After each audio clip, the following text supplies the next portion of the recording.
Ok, buenas noches a todos. ¿Sí me escuchan bien? Perfecto, excelente. Veo muy buen público hoy. ¿Están animados? ¿Sí? ¿No? No, pero con fuerza, a ver, ¿qué? Que se escuchen, ¿no? Eso, exactamente, exactamente. Hace rato no me subí acá, pero estoy muy contento de que puedan asistir a este evento. Yo sé que la lluvia a veces nos detiene, pero si pueden notar, cada vez más y más vamos creciendo. Así que la verdad que estoy bastante contento de que estamos llenando este espacio increíblemente, ¿verdad? Entonces, yo creo que podemos dar inicio, ¿verdad? Vamos a recibir a nuestro primer speaker, que es Julián Alvarado. Curiosamente, yo trabajé con él hace 12 años y estábamos justamente hablando. Eh, Julián tiene muchísima experiencia, trabaja como design Ops en Xbox, ¿cierto? Eh, y bueno, nos va a estar hablando hoy un poquito de todo esto, entonces démosle la bienvenida, recibámoslo con un fuerte aplauso, por favor.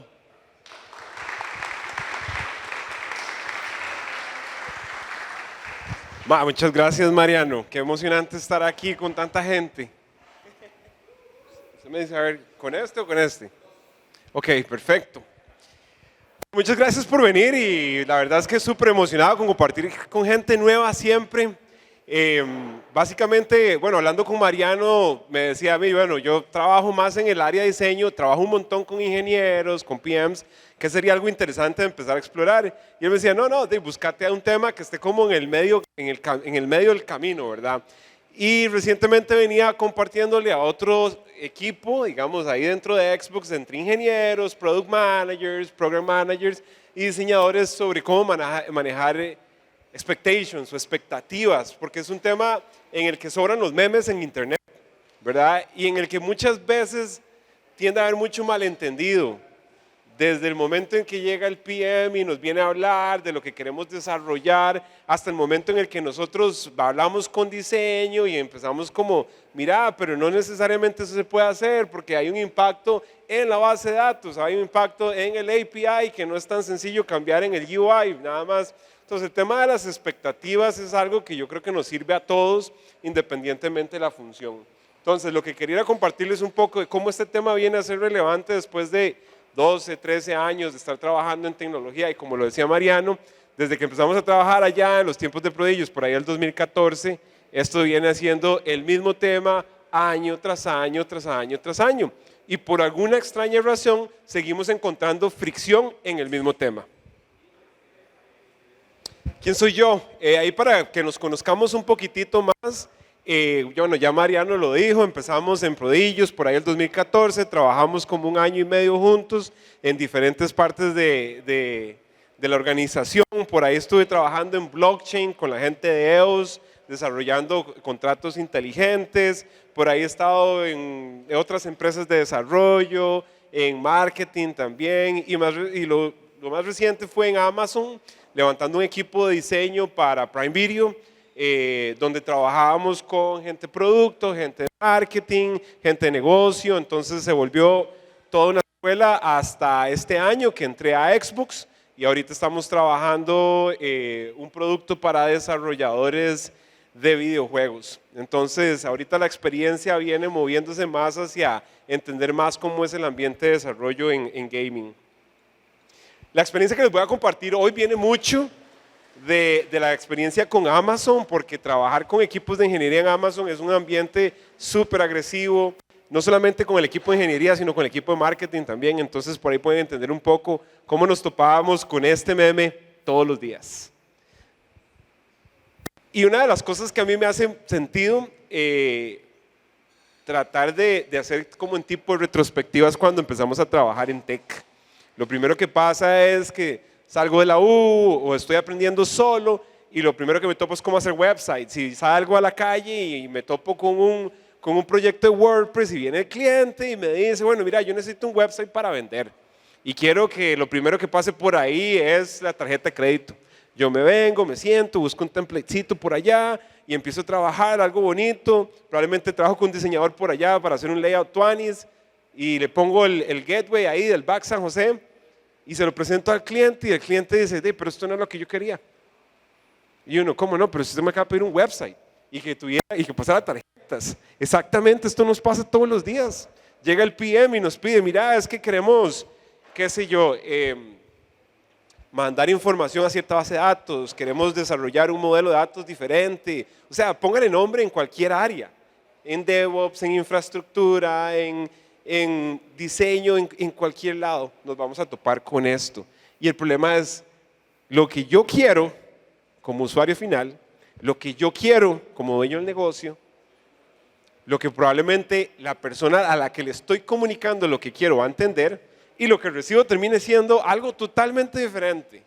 Entonces aquí es donde viene todo el tema de agilidad, de flexibilidad, de cómo empezamos a adaptar todos estos temas para respirar profundo y volver a cómo le entramos a la vara. Porque siempre yo creo que todos hemos pasado por esas frustraciones donde hay que respirar profundo y ok, bueno, empecemos a ver qué más. ¿Dónde estuvo el hueco en la comunicación? ¿Cuántos se sienten familiarizados con eso? Ahí que levanten la mano.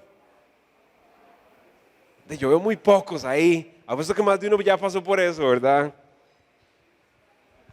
Me gusta mucho leer sobre Jocko Willink, no sé si lo conocen. ¿Alguien lo conoce ahí? Que levante la mano. Si no lo han visto, se los recomiendo montones. Ahí brinca en YouTube por todo lado. Básicamente él habla del concepto sobre ser responsable de manera extrema. ¿Qué quiere decir eso? Practicar ownership al máximo. Cuando nosotros practicamos ownership al máximo, vamos a convertirnos en personas que arreglan problemas. Y cuando las personas que están a nuestro alrededor nos empiezan a ver a nosotros como personas en las que se puede confiar para arreglar problemas, eso tiene un regreso de inversión muy alto. Llámese independientemente de la función que usted tenga, sea diseño, sea gerencia de proyectos, sea business management, sea ingeniería, sea manager, eso siempre le va a traer un regreso de inversión a usted. Entonces él habla donde si algo se me presenta al frente, yo lo voy a atacar y voy a hacer todo lo posible para atacar el estrés que me genera. Entonces cuando llegamos y nos piden algo, nosotros lo trabajamos y no cumple las expectativas, muchas veces uno tiende como, mira, voy a echarme para atrás porque no sé qué voy a hacer, no sé cómo se ve esto, a esperar a ver a que el cliente vuelva a pagar por lo que ya hicimos o le voy a volver a cobrar y ese cliente se va a frustrar y entonces cuando me doy cuenta estoy en una situación de mucho estrés. Entonces antes de llegar a esa situación de mucho estrés, lo mejor es atacarla e ir de buenas a primeras a trabajar esto. ¿Por qué les comparto este pensamiento primero? Porque es como el inicio para empezar a manejar expectativas. Cuando nosotros nos responsabilizamos más allá de lo que inicialmente nos pidieron, la gente confía en nosotros y cuando cosechamos en confianza, eso tiene regreso de inversión. Llámese si usted trabaja en corporate, cómo los managers van a confiar en usted. Si usted trabaja en startup, cómo los dueños del startup van a empezar a confiar en usted como una persona clave para que el startup tenga éxito. Y si usted es emprendedor, sus clientes van a confiar en usted. ¿Y qué mejor que eso? Porque ese cliente le va a traer más clientes a usted. Entonces, hoy en el tiempo que tenemos, lo que quiero es empoderarlos a cada uno de ustedes con herramientas de comunicación. Al final de cuentas, nosotros trabajamos, llámese en el área en la que usted esté, en tecnología, en fintech, en cualquier cosa. Al final de cuentas, estamos en un juego de comunicación todos los días. Llámese por Slack, llámese por correos electrónicos, por llamadas, por Zoom, por lo que sea donde usted se comunique, estamos en un juego donde usted da y recibe constantemente. Entonces, aquí nada más repasando un concepto básico de que son expectativas. Básicamente son estructuras de credos o esperar que algo vaya a suceder de un evento a futuro. Pero, este esperar de esta acción está muy influenciado por los sesgos de lo que ya nos ha pasado. ¿Qué quiere decir esto? Muchas veces cuando yo vengo y le pido algo a alguien, voy a esperar que esa acción tenga cierta dirección con base a lo que ya yo he experimentado. Entonces, ¿qué es lo que pasa? Nos podemos topar con gente muy frustrada o con gente muy positiva cuando estamos trabajando nuestros entregables. Entonces, básicamente eso es una expectativa. Simplemente estamos hablando de un hecho que va a pasar en el futuro, pero que las personas ya tienen algo en su cabeza de lo que van a esperar. ¿Cuántos han visto este meme? Yo creo que todos, ¿verdad? Si usted trabaja en ingeniería, usted trabaja en tecnología, usted trabaja con alguna transnacional, ya lo ha visto. Yo no sé si se ve ahí lo suficiente. Cómo el cliente lo describe, cómo el diseñador lo está envisionando, el ingeniero qué fue lo que desarrolló y lo que el cliente realmente necesitaba. De nuevo, estoy usando este tema en los memes porque a mí me parece tan real todos los días y es algo de nunca acabar. Yo creo que vamos a llegar al final de nuestra carrera y uno va a decir, pucha, lo que yo pude haber invertido es más en comunicación para poder hacer mi trabajo más sencillo. Entonces, cuando realmente no le invertimos a manejar la expectativa, vamos a estar pasando por este meme una y otra y otra y otra vez. Entonces es por eso que quiero, como ya en la siguiente parte de la presentación, darles a ustedes unos 3 tips, así bien directos, bien rápidos, de cómo empezar a navegar expectativas. Espero que esto puedan empezar a aplicarlo inmediatamente, como mañana, para que puedan ir progresando con sus relaciones, con sus equipos, y al final de cuentas yo creo que todos estamos aquí por un objetivo en común, que es pues, tener un mejor rendimiento para poder generar más ganancias. Entonces, como les comentaba, primero les voy a compartir 3 estrategias y luego 3 tips. ¿Cuál es la diferencia? Las estrategias es para poder manejar la expectativa, pero el tip es información adicional para que ustedes empiecen a practicar en el manejo de las expectativas.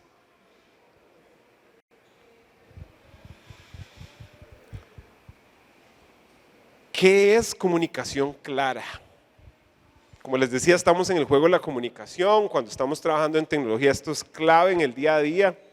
Y por más que entremos en la zona del flow y que nos desconectemos las 6.5 horas que trabajamos en el día, siempre tenemos que comunicar algo, sea cuando estamos en el sprint planning, o sea cuando estamos haciendo demos, si es que trabajan con Agile, o si están trabajando con otras metodologías de gerencia de proyectos, cuando están levantando requerimientos, cuando están haciendo discoveries. En todas estas diferentes ceremonias, independientemente de la forma en cómo trabajen, el juego de la comunicación va a ser clave. Porque si ustedes no se comunican, es imposible que trabajen aislados. Entonces, lo primero es definir qué es comunicación clara. Algo que he estado aprendiendo mucho en los últimos días es que hay que realinear conceptos. Yo no puedo asumir que lo que es comunicación clara para mí es comunicación clara para la persona con la que trabajo, para mi manager, inclusive en la vida personal. En la vida personal nos topamos con la relación de la esposa, de la novia, del papá, de la mamá. Nunca podemos asumir que tenemos los mismos conceptos alrededor de cómo nos comunicamos. Entonces, aquí algo muy sencillo que pueden empezar a hacer como estrategia es empezarse a preguntar si usted está escuchando o está esperando para hablar. Siéntese ahí en la llamada, quédese un rato callado, respire profundo un par de veces y observe lo que está pasando en su cabeza. Usted se está quemando por ir y levantar la mano y no, mira, pero es que yo pienso que ese modelo de datos no debería ir así. Estamos omitiendo 3 o 4 diferentes inputs. Mientras lo que usted puede estar escuchando, en lo que la persona está hablando, puede autorresponderse. Y eso pasa mucho.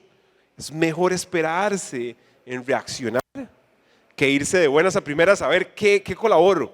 Porque también se siente esa necesidad cuando estamos trabajando remoto de ir y estar presentes y estar activos en el conference, cuando muchas veces simplemente quedarse callado, esperar a que termine la persona que está presentando, le permite a uno encontrar muchas respuestas. E inclusive uno se va a proyectar hasta desde una perspectiva diferente, donde las preguntas son más efectivas. Porque no es lo mismo irse, venir en carrera, responder inmediatamente con otra pregunta y la pregunta tal vez no está muy acertada al tema que estamos hablando. Entonces, de nuevo, respiren 2 veces y ahí es donde ustedes se van a dar cuenta en cuál modo están, si están escuchando activamente o están esperando para hablar. La estrategia número 2 es setear goles o metas realistas. Y aquí de nuevo, lo que les quiero hacer énfasis es recalibremos conceptos. Y cada vez que creemos o asumimos que el concepto está claro, el concepto no está claro. Es mejor ir y revalidar con las personas que estamos trabajando. Hey, yo creo que yo puedo hacer esto. Y después de escucharte, yo entiendo que es A, B y C. ¿Estamos en la misma página? Sí, estamos en la misma página. Usted tiene que escuchar, esa es la mejor respuesta que usted puede escuchar. Sí, estamos en la misma página, sí, es el mismo objetivo, sí, para esa fecha me funciona. Usted tiene que comunicarle a la persona que le está pidiendo las cosas lo que la persona espera. Es reforzar el pensamiento de la persona. Entonces, normalmente la manera más sencilla de definir una meta o un objetivo realista es preguntar, ¿usted lo puede hacer? Sí, lo puedo hacer, pero no ahora. Entonces, ¿qué es lo que pasa? Yo le estoy comprometiendo, le estoy dando confianza a la persona que me está pidiendo las cosas de que lo puedo hacer, pero que claramente tengo otras prioridades y que si usted quiere que priorice esas cosas, este es el momento para que me lo diga. Si no me lo dijo, cuando yo le doy la fecha de regreso a usted, usted puede decirme si está bien o no, pero usted está facilitando, usted está abriendo el espacio para que la persona sea la que haga reconocimiento de la información que usted necesita validar. Y el punto número 3, flexibilidad y agilidad. Un concepto que se ha popularizado erróneamente alrededor de agilidad es trabajar más rápido. Y se escucha en personas que no están familiarizadas con el tema de agilidad. Pero realmente agilidad es flexibilidad. ¿Cómo me adapto? ¿Qué tan rápido yo me adapto al cambio? Entonces, donde escuche a alguien que viene con un sentido de urgencia, inmediatamente hay que bajarle el ritmo. Ok, yo entiendo su urgencia, yo entiendo que usted necesita recibir dinero, yo entiendo que usted necesita hacer release rápido de estos features, pero no necesariamente yo tengo que venir a operar de la misma manera en como viene usted operando. Si usted ocupa de mi ayuda y está dispuesto en trabajar conmigo, puede esperar en su disponibilidad o en mi disponibilidad. Entonces, sí, tratemos de encontrarnos como a la mitad, porque cuando nosotros nos presentamos muy inflexibles, quebramos la confianza. Entonces es poner un pedazo del bistec en la mesa, invitarlo a comer y cuando esté comiendo, usted le pide la otra mitad del bistec. Cuando ustedes empiezan a practicar ese tipo de flexibilidad y agilidad, van a ver que las cosas van a progresar, que va a haber mutua colaboración.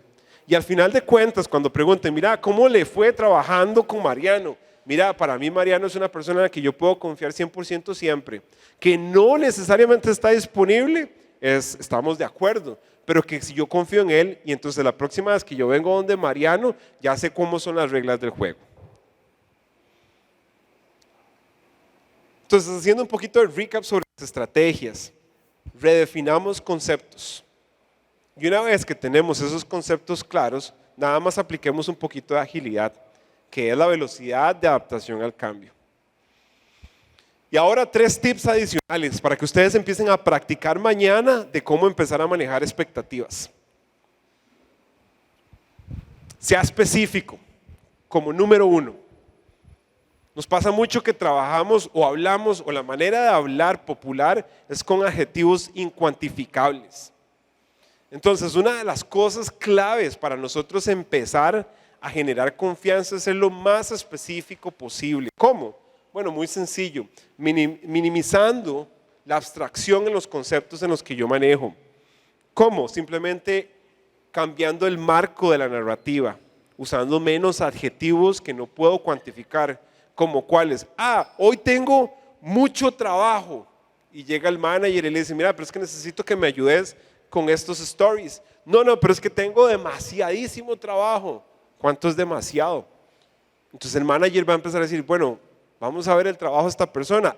Ya tengo un manager haciéndome micromanagement. Qué pereza porque me está midiendo los tiempos, me está midiendo las tareas. Vamos a ver, observemos esa situación. Si yo no quiero que me hagan micromanagement, entonces sea específico. Mira, tengo 3 semanas full de trabajo en este momento con la tarea A, B, C y D. Si usted quiere que yo le ayude en una tarea adicional, en la 4ª semana con mucho gusto nos podemos sentar a hablar. Tiene 3 semanas libres de micromanagement y el manager va a confiar más en usted. Entonces muchas veces caemos en narrativas destructivas dentro de nuestra propia cabeza porque estamos usando un adjetivo que no puedo cuantificar. Estoy con demasiado trabajo, mi manager me está pidiendo más trabajo para mañana y no tengo la forma de cómo articular eso, sea específico. Para dentro de 3 semanas le puedo ayudar con 2 tareas, period. Nadie le va a cuestionar eso. Como tip número 2, sean empáticos también. La diferencia de una persona que viene iniciando una carrera versus una persona que ya tiene sus años encaminados en una carrera es la capacidad de empatizar. Eso nos ayuda mucho a entender cómo conectan los puntos en nuestras organizaciones, equipos, proyectos, emprendimientos. Steve Jobs lo dice en el libro de la autobiografía de Steve Jobs, dice que la creatividad es aprender a conectar puntos. Él lo que está hablando con eso es aprender a empatizar con los puntos que interactúan en lo que estoy trabajando. Entonces, de nuevo, active listening versus waiting to talk. Empatice con las perspectivas de otras personas. Siga lo que las otras personas están percibiendo, lo que usted está diciendo, y ajuste antes de usted dar una opinión. Las opiniones tienen que ser variables. Usted puede ajustar las opiniones pueden cambiar, nada está escrito en piedra. Y el número 3, para ir concluyendo, take the power. Y yo no sé si alguien ha escuchado Rage Against the Machine, tiene una canción que habla sobre eso. Y es básicamente muy sencillo. Escuche lo que le están pidiendo, o sea, get the ask, entienda lo que le están pidiendo. No se vaya a reaccionar, no se vaya a imponer una idea, no se vaya a tratar de sobrepasar lo que las otras personas piensen. Entienda lo que le están pidiendo, analice el cambio que usted tiene que gestionar y después lidere con empatía. Sea curioso, pregunte, mira, ¿vos qué opinás? ¿Qué te parece si hacemos este cambio y vos me das tu opinión? No necesariamente la opinión de esa persona es la que yo voy a compartir, pero lo estoy haciendo parte del cambio. Entonces, cuando yo presente mi perspectiva, mi opinión, esa persona me va a apoyar. Entonces, básicamente eso es tomar el poder. Usted está influenciando cambio en conversaciones día a día. Con estos 3 tips, creo que son cositas súper sencillas para empezar a practicar mañana. Sea específico, trate de apartarse o alejarse de usar adjetivos que no son cuantificables. Empatice, escuche la opinión de los demás, invítelos a opinar también, porque eso les va a amplificar la colaboración. Y finalmente, cuando las personas se sienten parte de, tome el poder y empiece a ofrecer soluciones, cambios. Si le dicen no, ok, suave un toque, sentémonos a hablar, encontrémonos en el middle point. Aquí yo estoy poniendo mi bistec, yo necesito que usted ponga parte del suyo y hablemos, gestionemos colaboración. Quiero cerrar nada más con cómo cultivar una cultura sana alrededor de las expectativas y de la comunicación. Básicamente esto es un modelo mental donde nosotros podemos empezar a practicar esto todos los días. Inicie la conversación desde el punto más sencillo abajo. Empiece a ver cómo usted empieza a gestionar conversaciones efectivas para manejar la expectativa. Usted va a tener 3 modelos de acción después de iniciar. Va a poder reframear o va a poder cambiar la narrativa, va a poder esperarse y escuchar la perspectiva, o simplemente se va a mantener en silencio y va a reflexionar retrospectivamente. Y posterior a eso, ya usted va a tener mejores herramientas, información, perspectivas, opiniones para reaccionar. Entonces, si ustedes ven esto, no hay como una acción inmediata de ir y hablar, de ir y comunicar. Siempre es como respire profundo antes de irse inmediatamente a reaccionar. Eso nos va a traer mayor espacio para conversaciones más efectivas y para que ustedes se conviertan en personas que resuelven problemas, que gestionan cambio efectivamente. Y van a ver que esa situación, como la que presentaban los memes, va a ser menos común y van a ver que el éxito el rate de éxito de ustedes va a incrementar en la confianza, en los resultados y en cómo la organización los empieza a ver. Eso es lo que quería compartirles hoy, espero que les haya quedado algo. Agradezco otra vez a Mariano por la oportunidad. Ahí está mi LinkedIn por si quieren pegarse un ojo. Ahí yo ahorita estoy trabajando más en la parte de diseño, pero empatizo un montón con otros tipos de funciones. Entonces, para lo que pueda seguirles ayudando, espero que esto pues, les quede y ahí pues seguimos viéndonos y apoyando las actividades de Telescope. Y nada, muchísimas gracias y que tengan buena noche.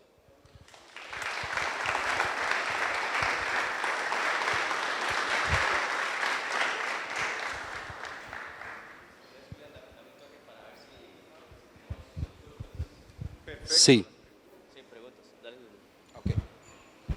Qué importante las preguntas, ¿verdad? Me bajé rápido pensando porque uno siempre está como el rush de las reuniones de que, ya tengo que jalar porque sigue la siguiente reunión. Y es como, no, saben toque, estamos aquí tomándonos una bebida y matizando al suave, ¿verdad? Entonces, adelante, Mariano.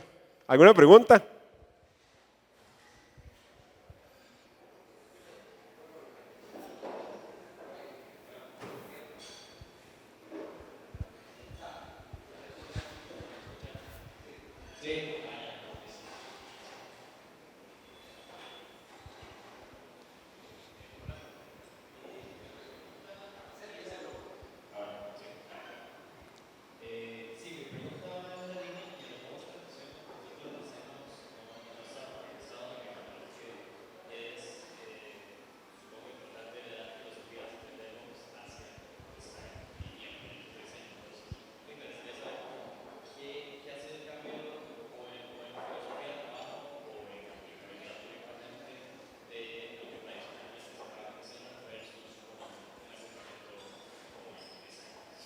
Buenísimo.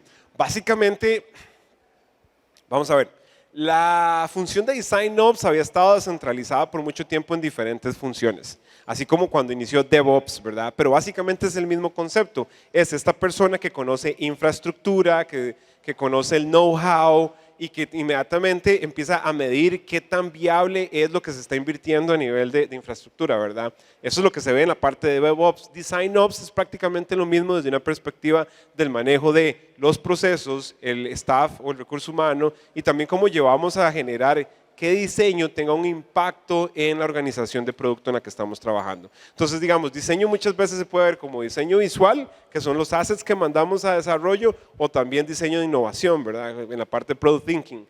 Entonces, lo que se está tratando es de generar una operación eficiente y efectiva de diseño que trabaje en excelencia con ingeniería. Entonces, nuestro rol viene a ser como ese puente que conecta lo que el product quiere, ¿verdad? Y lo traducimos en un asset visual y después cómo logramos ese balance de trabajo con ingeniería. Entonces, si los ingenieros ocupan, bueno, mira, ocupo los assets de cierta manera, ocupo tokens, ocupo components, ¿cómo les pasamos esos assets de una manera eficiente para que ellos básicamente no tengan que desarrollar mucho, sino que su fuerte también esté en lo que es el desarrollo de infraestructura? Entonces, básicamente es empoderar a diseño para que haga su trabajo, que es hacer diseño.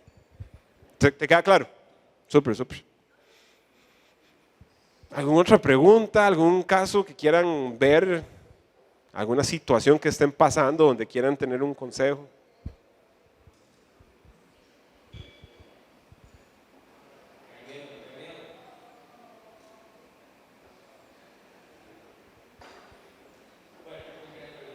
Está bien.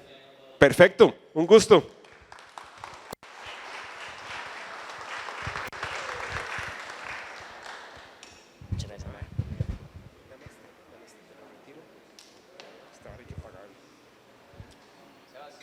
¿Vas a hacer el live? ¿Ah? Sí, voy a contar más.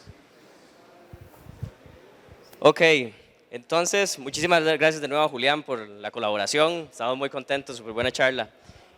Como saben, estamos en octubre, ¿verdad? Y octubre es Halloween, ¿verdad? Entonces vamos a hacer una pequeña dinámica que nos va a estar explicando Sebas.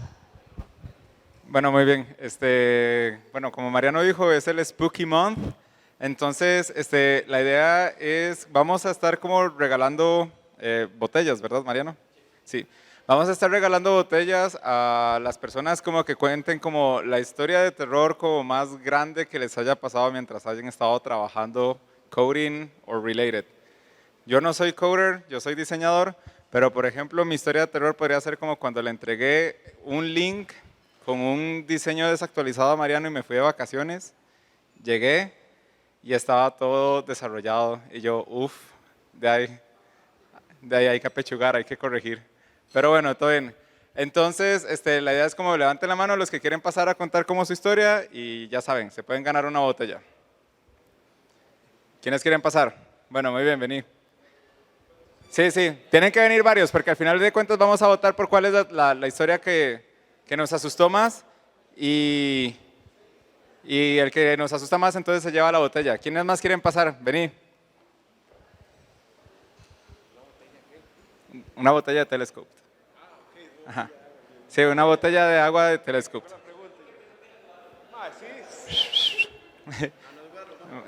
No, lo siento, lo siento. Es una botella, ¿cómo se llaman? Son botellas insuladas de agua. ¿Alguien más quiere pasar? Son de buena calidad. Tiene guaro. Vengan, vengan. Vení, pasá también.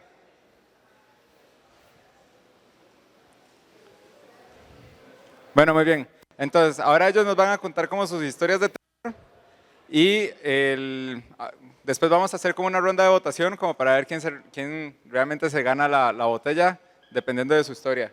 Entonces, muy bien, vamos a comenzar con, ¿cuál es tu nombre, perdón? Vamos a comenzar con Andrés.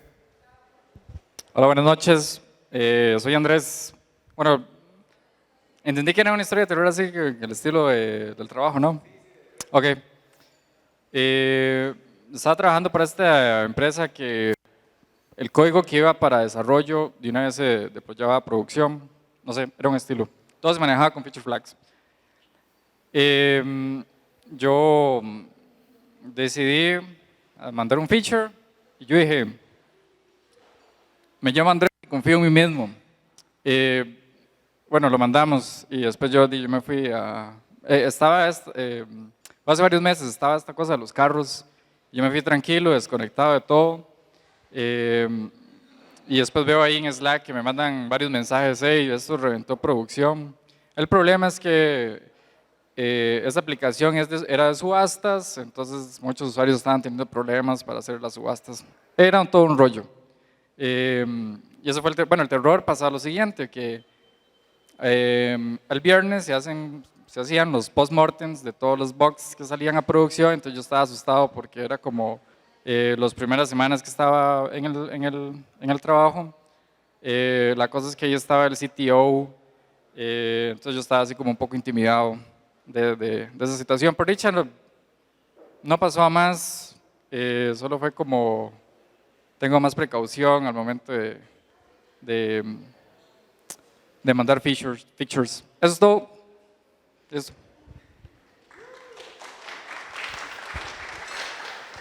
Muy bien, entonces vamos a escuchar ahora la de Luis. Bueno, en realidad me estaba tratando de decidir entre dos porque yo tengo fama de meter las patas en el peor momento. En realidad una fue bastante, o sea, yo sentí que mi vida se iba a acabar en ese momento, el susto que sentí fue fatal. Recibí un correo, ese correo era de la empresa. Sí, no, ya algo, un bug en producción. Ma. Sí, ma, me fui, hice push y me vine a la charla de Telescope. Ma, recibí un correo y era específicamente mi jefe. Y decía, ma, necesito que se meta en tal documento para ver cierta información. Y cuando entro, me dice que me salí de la sesión de Google. Entonces ya inicio la sesión, todo bien, y empiezo a ver. Y cuando le doy ingresar, no carga nada. Y yo, ma, no puede ser. Y no carga nada. Y ok, tiene toda la interfaz de Google y veo el link y el link no era un link de Google. Yo, man, no puede ser.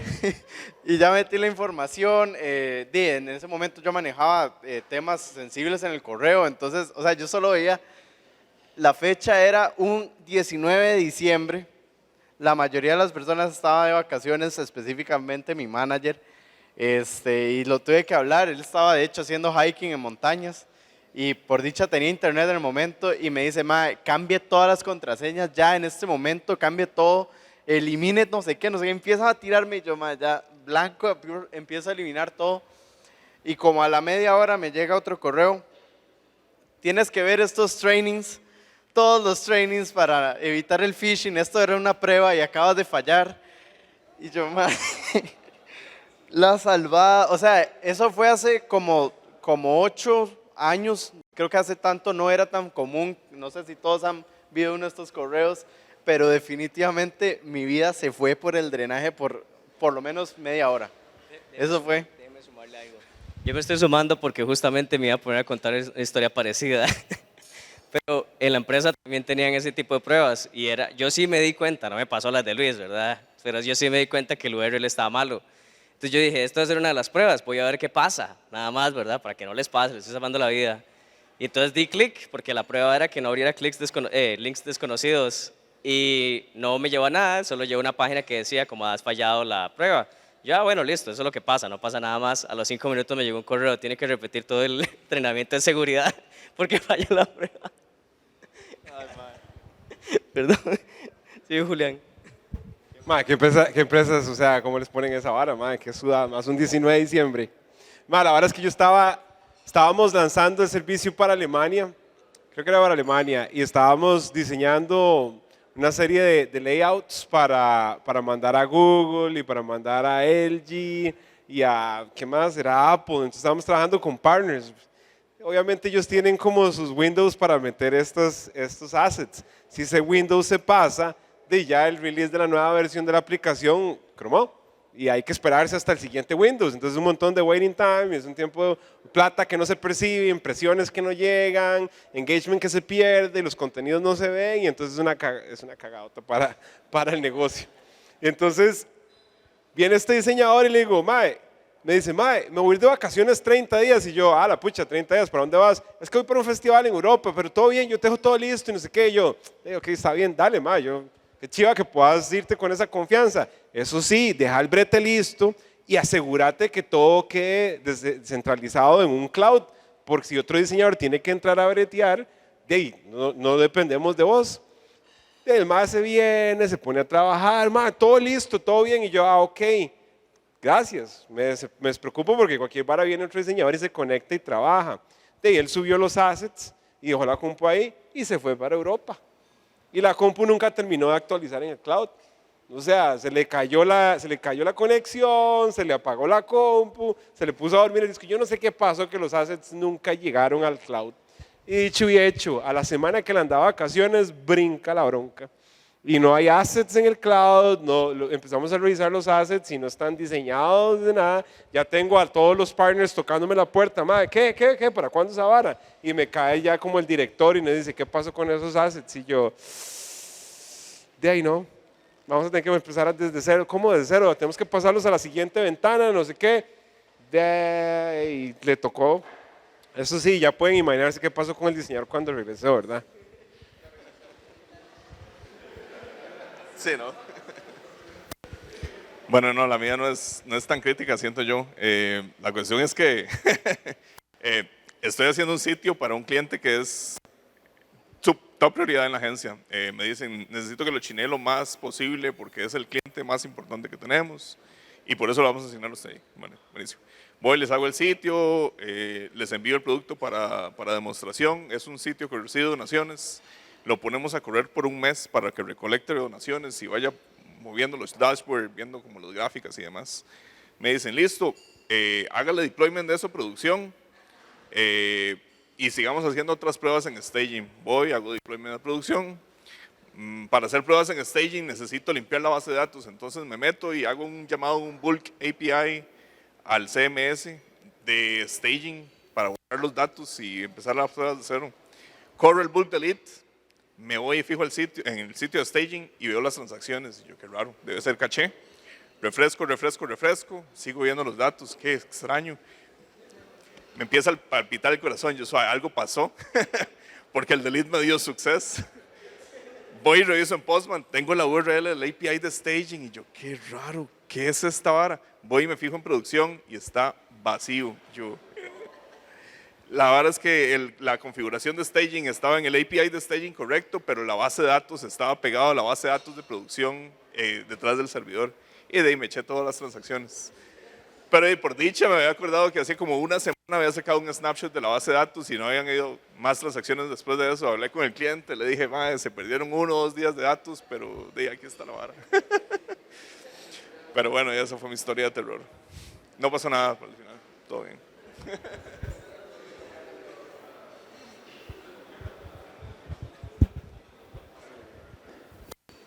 Bueno, muy bien. Julián, vení, tenemos que votar y Diego también, no se vayan. Ok, ahora vamos a hacer la ronda de votación y vamos a aplaudir por la historia que nos asustó más. Entonces comenzamos con la historia de Andrés.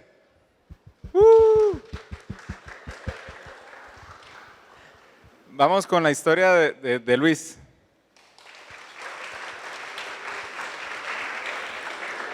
La de Julián.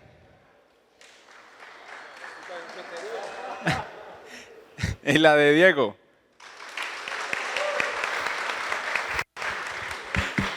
Bueno, muy bien, parece que tenemos al Spooky Techie de la noche. Entonces Diego se lleva una botella de Telescope. Muy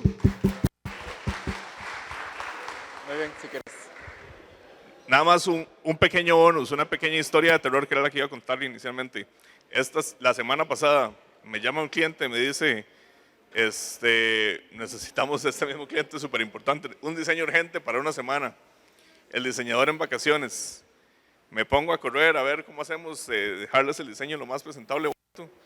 Les paso el diseño el jueves, lo necesitaba para el viernes. Me dicen, no, eso no es nada lo que queríamos, el manejo de las expectativas estuvo mal. Y yo, carajos, voy y corrijo lo que necesitan. Vengo corriendo el viernes así a las 5 de la tarde ya para presentarles el diseño. Y me dicen, no, la agencia de marketing decidió cancelar la campaña. Dejemos todo así y ya no haga nada. Todo bien. Bueno, muy bien. Quédate acá para que Mariano te va a dar la botella. Mariano.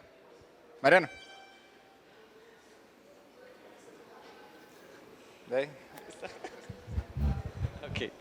Bueno, buenísimas historias. Bueno, vamos a presentar a nuestro siguiente speaker. Les voy a dar un dato curioso. Bueno, el primer dato curioso es que nuestro siguiente speaker, que se llama Jean-Paul Heymans, nosotros fuimos compañeros del cole. Y mucho de lo que nosotros hacemos aquí es networking, ¿verdad? Siempre nos quedamos todos conversando y ya hay varias aquí mesas que se conocieron en estos eventos, porque para nosotros es bastante importante que la gente, ¿verdad?, haga networking. Curiosamente, Jean-Paul no lo veo hace más de 10 años, ¿verdad? Como hace 10 o 12 años, lo dejamos de ver del cole. Y en un evento reciente me lo topé y justamente llegué y le dije, mae, ¿qué está haciendo usted estos días? Y él me contó, estoy haciendo seguridad, esto y lo otro. Yo le dije, mae, yo hago eventos y siempre andamos buscando gente que esté interesada, ¿verdad?, en dar alguna charla. Y aquí lo tenemos. ¿Y qué es lo que quiero contarles con toda esta historia? Que en un evento determinado conocí o volví a reencontrarme con alguien, conecté y por esa conversación tan rápida, pues aquí tenemos a Jean-Paul conversando. Así que es parte de las cosas que pasan acá y que por lo importante que es para nosotros, pues que todos se conozcan y conversen. Entonces, demos la bienvenida a Jean-Paul. Jean-Paul tiene más de 12 años de experiencia, trabaja en seguridad y ha trabajado en diferentes ámbitos, así que por favor recibámoslo con un aplauso.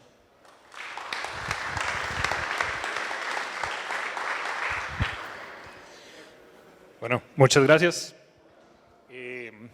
Como decía Mariano, bueno, mi área es ciberseguridad, ¿verdad? Entonces el tema de hoy es adaptado a ciberseguridad. Ambientes modernos, hablando de serverless y de containers. Y bueno, pues espero que la disfruten.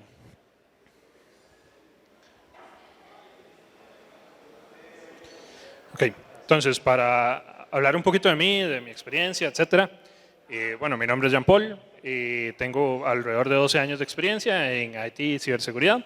He trabajado en roles dedicados de ciberseguridad, de IT, de infraestructura, de manejo de incidentes.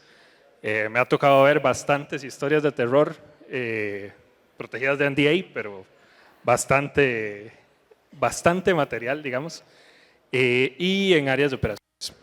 No he sido developer, tengo posiblemente 12 años de no haber desarrollado más que scripts para automatizar alguna que otra cosilla.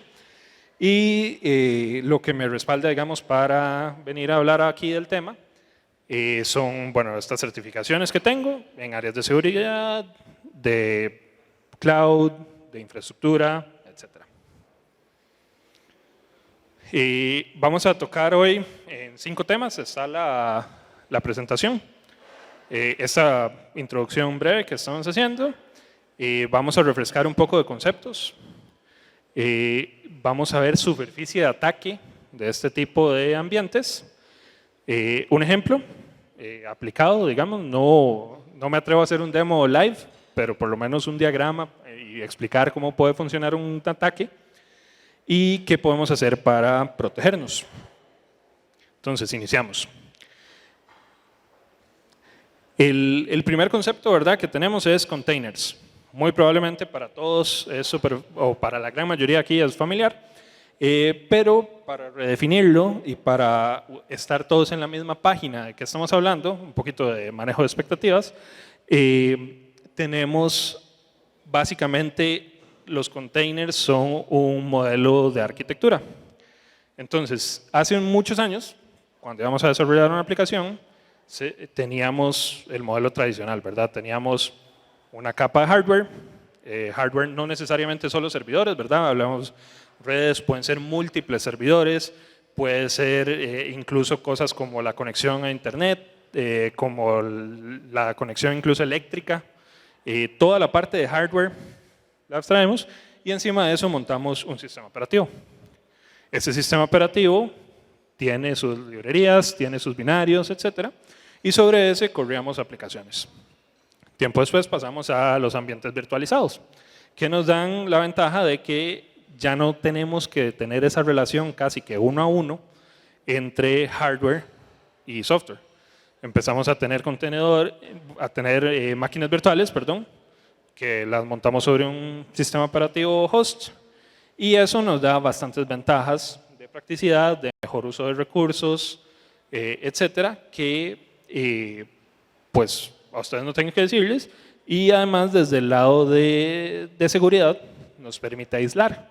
En este ejemplo que tenemos, ya no tenemos las 4 aplicaciones en un solo balde, por decirlo de alguna manera, sino que tal vez un par en una máquina, una en otra máquina y una en la tercera.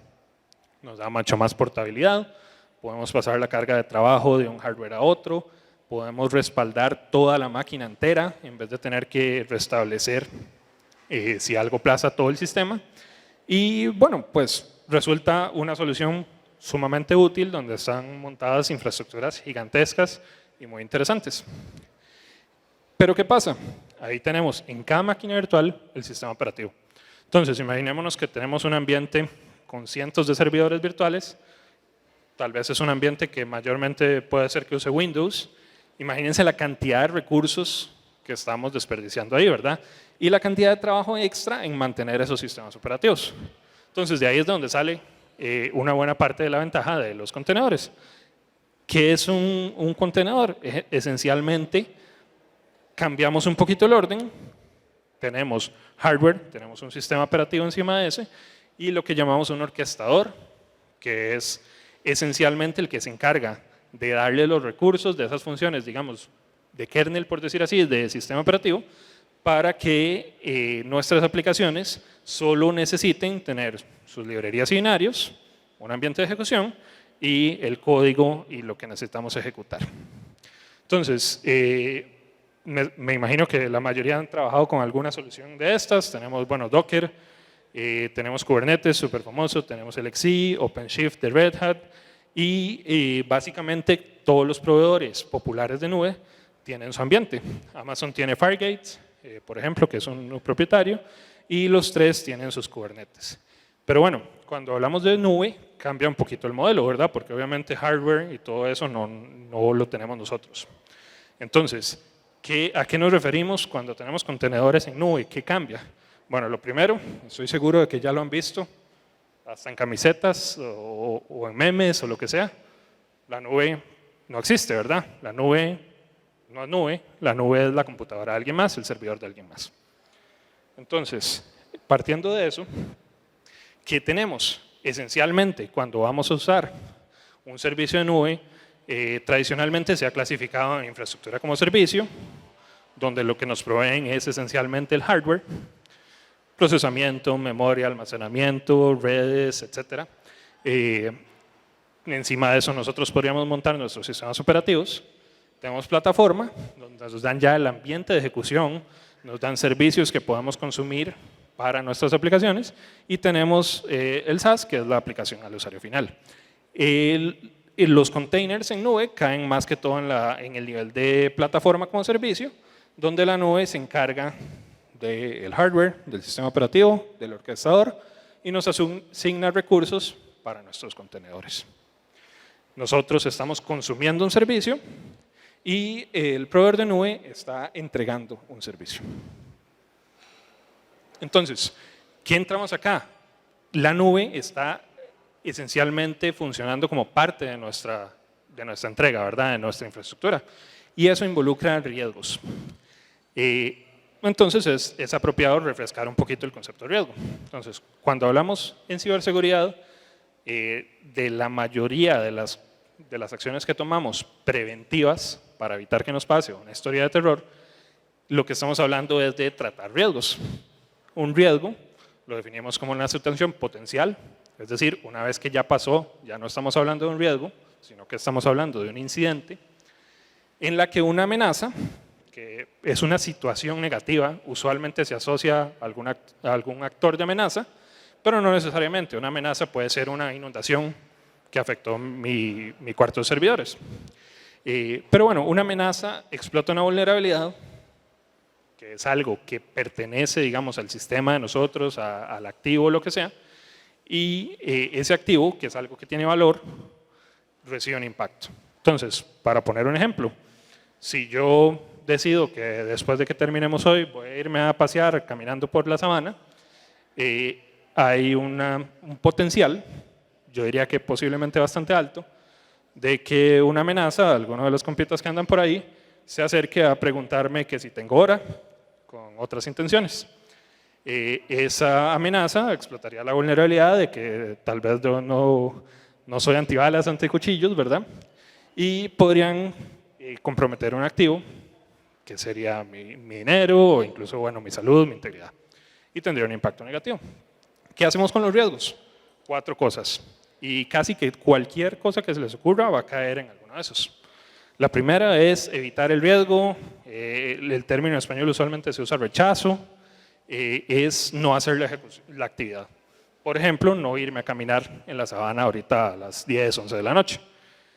Aceptación es tomar el riesgo, jugársela, simplemente voy a caminar y si me asaltan, ni modo, me asaltaron, ¿verdad? Mitigación, que es una gran mayoría de lo que hacemos en seguridad, y transferencia.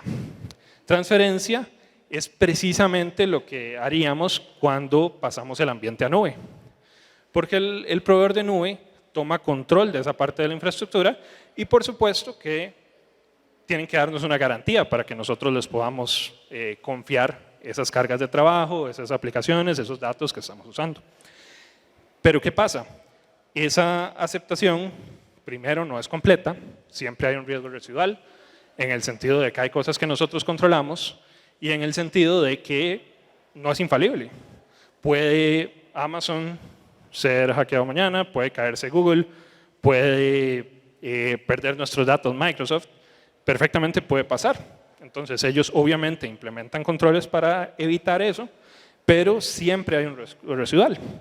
Que ahí entramos entonces a un segundo punto, que tal vez a veces es más entendido y que más bien en este caso voy a aprovechar. Los riesgos trasladados o transferidos no desaparecen, solo se acepta el riesgo residual. Entonces esto es una aclaración para no dejarlos con una idea equivocada, ¿verdad? De que subo a la nube y me olvido del tema, pero si hay alguien de seguridad o cumplimiento pueden cubrirse los oídos. Para el resto de la presentación voy a asumir que desaparecen. Entonces, ¿qué está pasando? Estoy aceptando ese riesgo residual de confío en que Amazon cubra lo del contrato, o Google, o Microsoft, o Oracle, o quien sea que utilice, ¿verdad? Entonces, ¿qué pasa con esto? hay un modelo de responsabilidad. Porque en esa responsabilidad que está aceptando Amazon, que yo estoy confiando, que está aceptando Google o Microsoft o quien sea, hay límites. No todo lo van a estar manejando ellos. Entonces, ¿qué tenemos? Tenemos el concepto de responsabilidad compartida. Este concepto, pues, pueden ir a visitar los sitios de cada nube, están muy bien publicados ahí. Pero esto intencionalmente es pequeño, ¿verdad? No, creo que ni aunque estuvieran aquí conmigo podrían leerlo, pero les da una idea del modelo, ¿verdad? Entonces, ¿qué tenemos? Microsoft y Google lo basan en lo que es SaaS, PaaS y IaaS, ¿verdad? En las mismas definiciones que estábamos viendo antes. AWS no, AWS lo divide en seguridad de la nube, que se encargan ellos, y seguridad en la nube, que nos encargamos nosotros. Y si ustedes se ponen a ver, sí, podemos ir viendo línea por línea y qué cosas nos aplican a nosotros. En el caso de Google y Azure hay una columna en premisa, que es básicamente ellos no tienen nada, la responsabilidad es toda nuestra, pero puede resultar un poco confuso. Entonces, para efectos no legales, digamos, para efectos prácticos acá, podríamos simplificarlo un poco. ¿Cómo lo simplificamos? Si yo lo puedo configurar, es mi responsabilidad. Esto incluye, y aquí es bien importante hacer la distinción, aunque no lo use. Porque si nosotros creamos una cuenta en cualquiera de las plataformas, vamos a tener acceso a prácticamente todos sus servicios. Entonces, si dejamos esos servicios abiertos, pero nosotros los podíamos cerrar, resulta que es culpa de nosotros. Entonces, si algo es mi responsabilidad, es mi riesgo. Y a mí me toca tratarlo. Es decir, les pongo un ejemplo práctico. Muchísimas organizaciones están pasándose a Office 365. Office 365 tiene defaults que no necesariamente son los más seguros, pero son los que permiten más compatibilidad. Entonces, un caso anecdótico, que de hecho bueno, nos ha pasado un par de veces con diferentes clientes, los clientes migran y los usuarios tienen la posibilidad de registrarse aplicaciones. ¿Por qué? Porque eso elimina fricción, hace todo más fácil y todo. Pero también les da la capacidad de registrarse a aplicaciones maliciosas. Entonces, un atacante registra una aplicación, engaña al CFO, por ejemplo, de una empresa. El CFO hace clic, acepta los permisos y le dio acceso a todo su correo a ese atacante, ¿verdad? Que posiblemente no sea una buena idea, ¿verdad? Entonces, todo eso también es responsabilidad de nosotros. Y es algo que, bueno, ahorita vamos a hablar un poco de mitigación y todo, pero es siempre bueno tener en cuenta. Todo modelo que implementemos elimina unos riesgos y agrega otros. Esto aplica cuando nos pasamos a nube, pero también cuando cambiamos de un tipo de servicio a otro. Si nosotros tenemos una carga en compute, en cloud compute, y de repente lo pasamos a un modelo serverless, a funciones, vamos a tener riesgos diferentes. Entonces hay que tener eso en cuenta a la hora de planificar cómo lo vamos a manejar. Y bueno, serverless no es la excepción de ese cambio de modelos. Pero bueno, no hemos hablado de serverless. Aquí viene tal vez el tercer término ahí sospechoso que tenemos hoy. Entonces, serverless, ¿qué es serverless? Bueno, igual que la nube no existe, serverless no existe. Solo que en vez de ser el servidor o la compu de alguien más, es el folder de CGI bin de alguien más o el program files de alguien más. Entonces, con eso en mente, ¿qué modelo nos llega a la cabeza? Bueno, lo más lógico es que tomemos la infraestructura que ya teníamos, que va bastante individual, ¿verdad? Aquí a la izquierda tenemos el modelo que estábamos viendo antes, de containers subidos a la nube, pero en vez de que nosotros manejemos los containers, la nube o el proveedor de nube los maneja y nosotros simplemente les damos código que usa las dependencias de binarios que ya existen en la plataforma. Podríamos poner dependencias adicionales, podríamos hacer interacciones entre ellas y todo, igual que haríamos en código nuestro, pero nosotros básicamente le decimos, tome el código, ejecútelo. ¿Dónde? No me importa. Es en la misma máquina siempre, es en diferentes máquinas, lo está haciendo acá. Pues hay ciertas cosas que les podemos definir, más que todo como por latencia, desempeño, porque tenemos alguna necesidad de residencia de datos, pero a grandes rasgos a nosotros nos importa, este es el código y se va a ejecutar cuando haya un evento que lo detone o cuando, si lo alimentamos de una cola, por ejemplo, cuando haya eventos en esa cola. Entonces, teniendo conceptos más o menos estándar todos, podemos empezar a hablar de superficie de ataque. Y para hacer esto, bueno, ¿qué es lo primero? Necesitamos algún tipo de herramienta, ¿verdad? Para hablar el mismo idioma, para entendernos, para tener un proceso estructurado. Y en este caso vamos a usar 3. El primero se llama Stride. Stride es una metodología de modelado de amenazas, donde lo que buscamos es entender cuál es el objetivo que puede tener un atacante. Son siglas, ¿verdad? Cada una equivale a un tipo de objetivo y básicamente es suplantar usuarios, servicios, conexiones, lo que sea, pero hacerse pasar por algo que no se es, manipular, que sería la T, ¿verdad? El tampering, manipular algo que no estoy autorizado para manipular. La R es repudiation, que es básicamente repudio, decir que yo no hice algo que yo hice, que no haya evidencia, que no se pueda probar, que yo hice una transacción, por ejemplo. Divulgación de información, que sería la I, ¿verdad? Information disclosure, que es dar acceso, perder la privacidad o la confidencialidad de información para que alguien no autorizado lo pueda ver. Denegación de servicio, traerse abajo algo para que los usuarios legítimos no lo puedan usar. O elevación de privilegio, que normalmente es una meta intermedia para poder lograr cualquiera de los otros. Tenemos esta, tal vez no lo vamos a tocar tan directamente, pero es de lo que se alimentan estos análisis, que son tácticas, técnicas y procedimientos. Ahorita en los recursos lo volvemos a mencionar, pero esencialmente queremos entender, ok, quieren lograr esto, ¿cómo hacen para lograrlo? ¿Cuáles son los ataques comunes? Y una que tal vez no es tan popular, pero de hecho haciendo la investigación para montar la presentación me la encontré y me gustó mucho, son Evil User Stories, que son lo mismo que un User Story normal al que pueden estar acostumbrados, pero el rol del story no es un cliente, no es un interesado, sino que es un atacante o en algunos casos se puede usar un usuario descuidado o un usuario que no conozca. Entonces, básicamente, ¿qué es? Lo mismo, ¿verdad? El rol necesita tal feature para lograr tal objetivo, solo que el rol es un hacker y el feature es algo que nosotros más bien queremos evitar que esté en el modelo. Y bueno, así vamos a embarcar un poquito los tipos de ataques. Entonces, ya con estas herramientas podemos empezar a ver qué es común. Lo primero que tenemos son 5 que son comunes a los dos modelos. Entonces, tenemos configuración de cargas de trabajo. Como atacante, quiero que las cargas de trabajo se ejecuten como root o con privilegios amplios para poder escalar mis privilegios fácilmente. Volvemos al stride, me interesa escalar privilegios. Si yo logro accesar algo y ya soy root, pues no necesito escalar privilegios, ya lo logré. La cadena de suministros, como atacante, quiero que se usen imágenes y dependencias sin validarlas para tener acceso a vulnerabilidades sin parchar o para poder envenenar la cadena de suministros. De nuevo, con esto logramos acceso, logramos escalación de privilegios, logramos todos estos objetivos. Log y monitoreo insuficientes. Como atacante, quiero que tengan pocos logs, que no monitoreen sus eventos, para que no detecten mis ataques y así poderlos repetir o seguir haciendo. Métodos de autenticación defectuoso. Como atacante, quiero que diseñen sus propios métodos de autenticación, ignoren buenas prácticas y que me sea fácil hacerme pasar por un admin.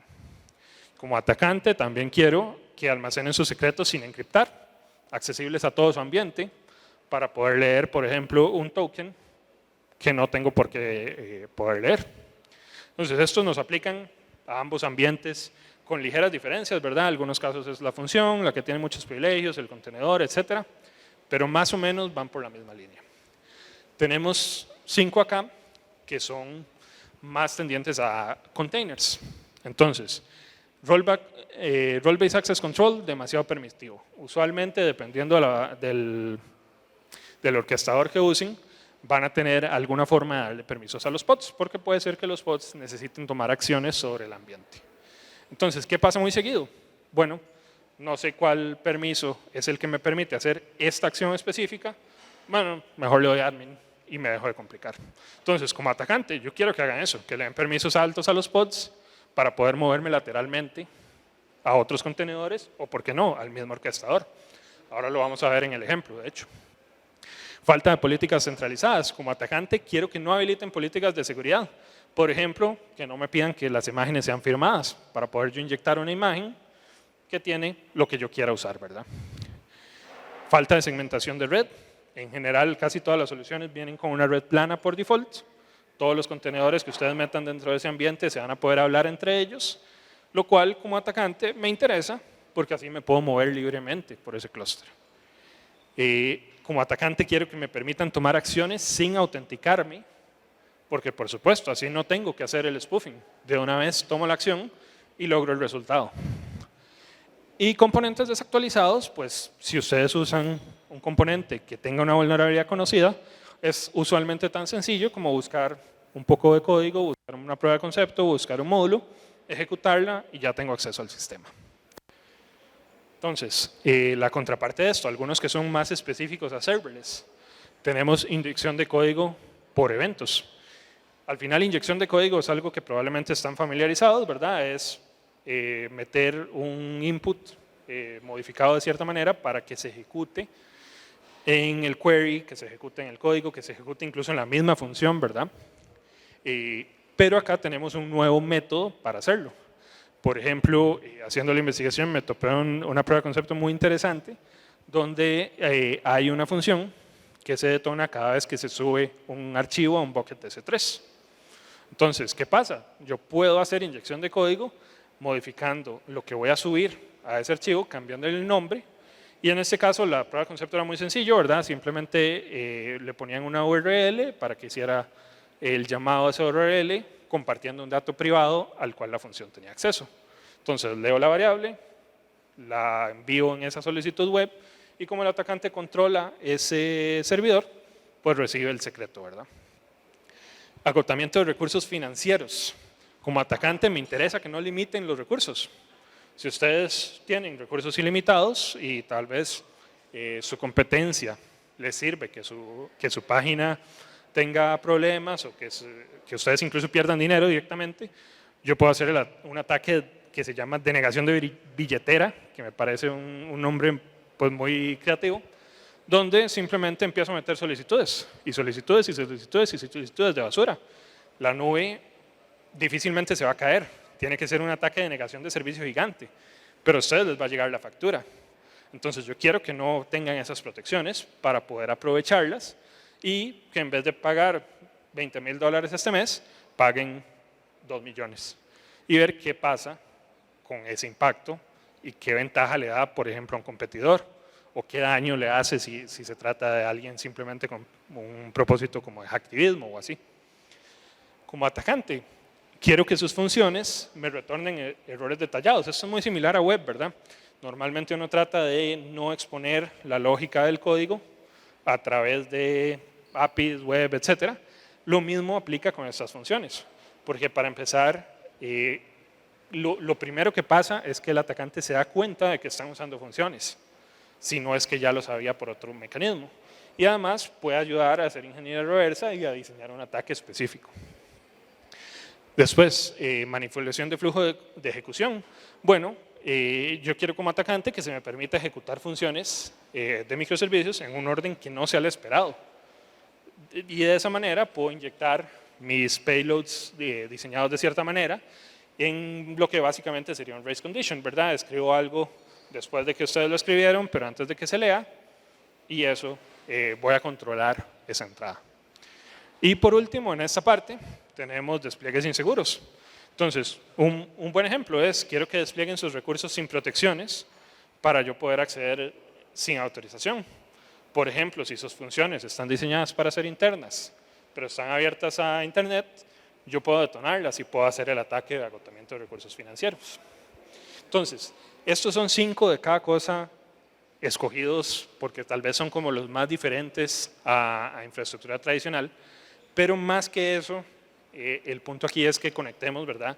Que hace falta determinar cuáles son esos ataques, ¿verdad? Hace falta entender a qué es vulnerable mi ambiente y ahorita vamos a ver un poquito de por qué, de qué puede pasar si no lo hacemos y también más adelante recursos para hacer eso, porque obviamente en una charla, en un rato, no es ni remotamente suficiente para ver todos esos cientos de casos que podríamos montar y mucho menos para ver cómo remediar cada uno. Entonces, vamos al ejemplo. Acá, bueno, monté un diseño de infraestructura bastante básico, es una aplicación de tienda online, ¿verdad? Donde tenemos, tenemos al usuario que puede accesar por web browser, puede accesar por aplicación, un web server, un servidor de API que están en un clúster de contenedores. Ahí está el plano de control, tanto el web server como el API se comunican con un servicio de catálogo, con un servicio de marketing y uno de carrito de compras. Para las cosas más transaccionales tenemos funciones, funciones serverless. Entonces tenemos un procesamiento de órdenes que recibe las solicitudes del carrito de compras, procesamiento de pago que lo recibe del web o del API y cálculo de shipping que también lo puede recibir de web y de API. Y tenemos aparte servicios directos de la nube.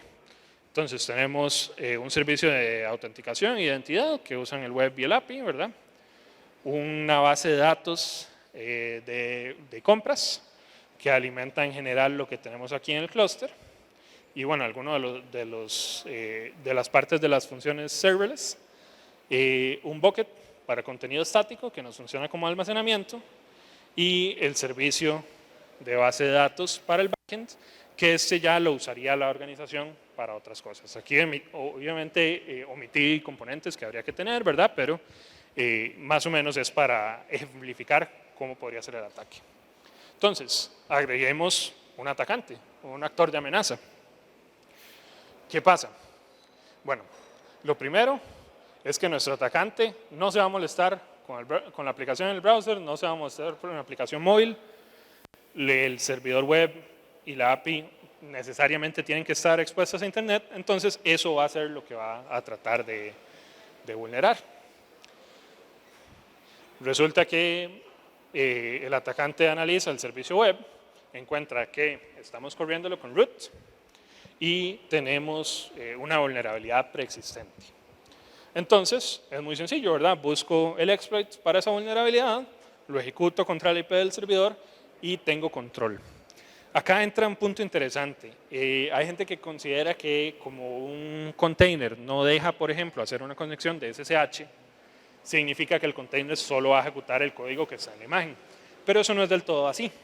Porque cuando yo tomo control de un web server, digamos, no sé, de un Apache, por ejemplo, estoy tomando el control de la ejecución de ese programa con los niveles de permisos que tiene la cuenta que lo está ejecutando. Entonces, por eso es que es muy importante no correrlo como root, porque aunque no haya ningún otro mecanismo de acceso, siempre y cuando yo pueda comunicarme con esa aplicación y pueda controlarla, en esos mismos hilos, digamos, podría ejecutar comandos arbitrarios, usar otras aplicaciones que ya están en el sistema operativo, incluso, por ejemplo, si hay almacenamiento o hay temp o lo que sea, descargar otras herramientas para atacar. Entonces, ¿qué va a hacer el atacante una vez que gana un acceso a un servidor web? Ver qué más hay. Entonces, empieza, por ejemplo, escaneando la red. Entonces, en este caso, la red es plana, ¿verdad? Porque es el default que normalmente tenemos en contenedores. Eso significa que, bueno, el API pues no es interesante, está accesible desde afuera, pero puede comunicarse con los contenedores de shopping, de catálogo y de marketing. Resulta que, bueno, digamos, los escanea, esos están bien manejados, no tienen ninguna vulnerabilidad conocida y todo, pues por el momento no hay mucho interesante. Pero bueno, también podemos enumerar lo que está dentro del servidor web. Y resulta que dentro del servidor web normalmente se almacenan tokens que son asociados al modelo precisamente de permisos del clúster. Aquí lo estoy tratando de mantener neutro, ¿verdad? Pero, por ejemplo, podrían usarse en un Kubernetes a través de un kubectl para tomar acciones. Y si tenemos ese caso que habíamos dicho antes, ¿verdad? De que se le dieron más permisos porque necesitábamos que registre los puertos cuando inicia la aplicación o lo que sea. Y le dimos admin, porque no nos tomamos el trabajo de investigar cuál permiso específico es, resulta que ahora el atacante puede leer ese token porque se almacena en el sistema de archivos y puede usarlo para tomar control de nuestro ambiente de containers, del plano de control. ¿Qué hacemos con eso? Bueno, con ese acceso, por ejemplo, podríamos sustituir la imagen del shopping cart con un backdoor. El backdoor no tiene que ser nada complicado, puede ser simplemente habilitarle SSH. Entonces, como ya teníamos acceso de red, ¿verdad? Aquí, y tenemos acceso al plano de control, creamos esa imagen nueva, forzamos a ir diferentes maneras, pero podríamos hasta tener permisos directamente a que se reinicie, digamos, este contenedor y se va a reiniciar con la nueva imagen. Desde ese punto, entonces ya ganamos acceso al carrito. Acá hay algo interesante, ¿verdad? Que estamos haciendo movimiento de cierta manera horizontal, ¿verdad? Es un tipo de manejo de privilegios y el objetivo, el atacante no sabe cómo funciona todo el modelo, sino que va enumerando. Entonces encuentra esto y posiblemente en cada uno de estos va a intentar lo mismo, ¿verdad? Va a accesar y de repente cuando se accesó el shopping cart y empezó a enumerar, se encontró una función más, que era la función, tal vez en la anterior se ve mejor para no adelantarme, de procesamiento de órdenes. Entonces, ¿qué creen que va a hacer el atacante con acceso al shopping cart y procesamiento de órdenes? Y también tiene acceso a la base de datos de shopping. Bueno, pues si yo tengo código incluso que puedo leer que ejecuta órdenes, pues yo puedo ejecutar órdenes y puedo ingresar órdenes fraudulentas. Si yo tengo acceso a una base de datos de lectura, tal vez no se manejaron permisos mínimos, sino que tal vez puede ser solo lectura, pero a toda la base. Entonces yo puedo agarrar esa información, traérmela para el shopping cart, traérmela para el web y devolvérselo al atacante. Entonces ya aquí tenemos dos puntos donde el atacante nos ganó. Puede meter órdenes fraudulentas y filtró información. ¿Qué va a haber en esta base de datos? Bueno, posiblemente va a haber transacciones, posiblemente va a haber detalles de los productos, pero además posiblemente va a haber detalles de los clientes.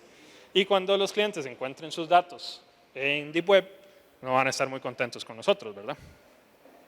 Pero bueno, si yo ya logré todo ese acceso, ¿por qué parar ahí, verdad?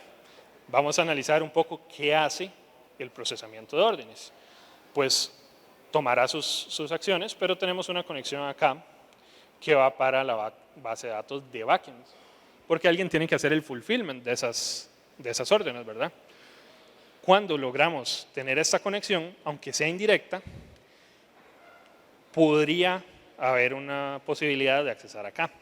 Si analizamos un poquito qué está haciendo esta función, pues es posible que no haya un mecanismo de cero confianza, sino que simplemente valida, bueno, la orden viene desde shopping y va para order processing. Sí, claro, perfecto, ok, me está diciendo que tal cliente puso tal orden a tal dirección y todo, yo mando esa info en un query para la base de datos.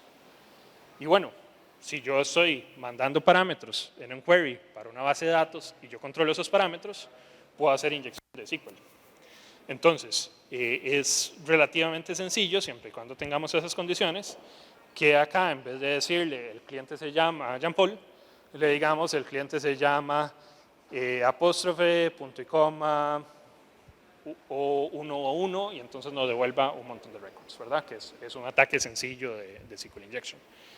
Y si logramos tener el SQL Injection, los permisos que tenga el procesamiento de orden, que tiene que escribir en la base de datos y probablemente tiene que leer también, entonces tenemos control de esa base de datos. ¿Y qué pasa con todo eso? Bueno, si notaron, en ningún momento en el diagrama yo incluí monitoreo. Entonces, los administradores de este sistema en prod no tienen idea de que esto está pasando.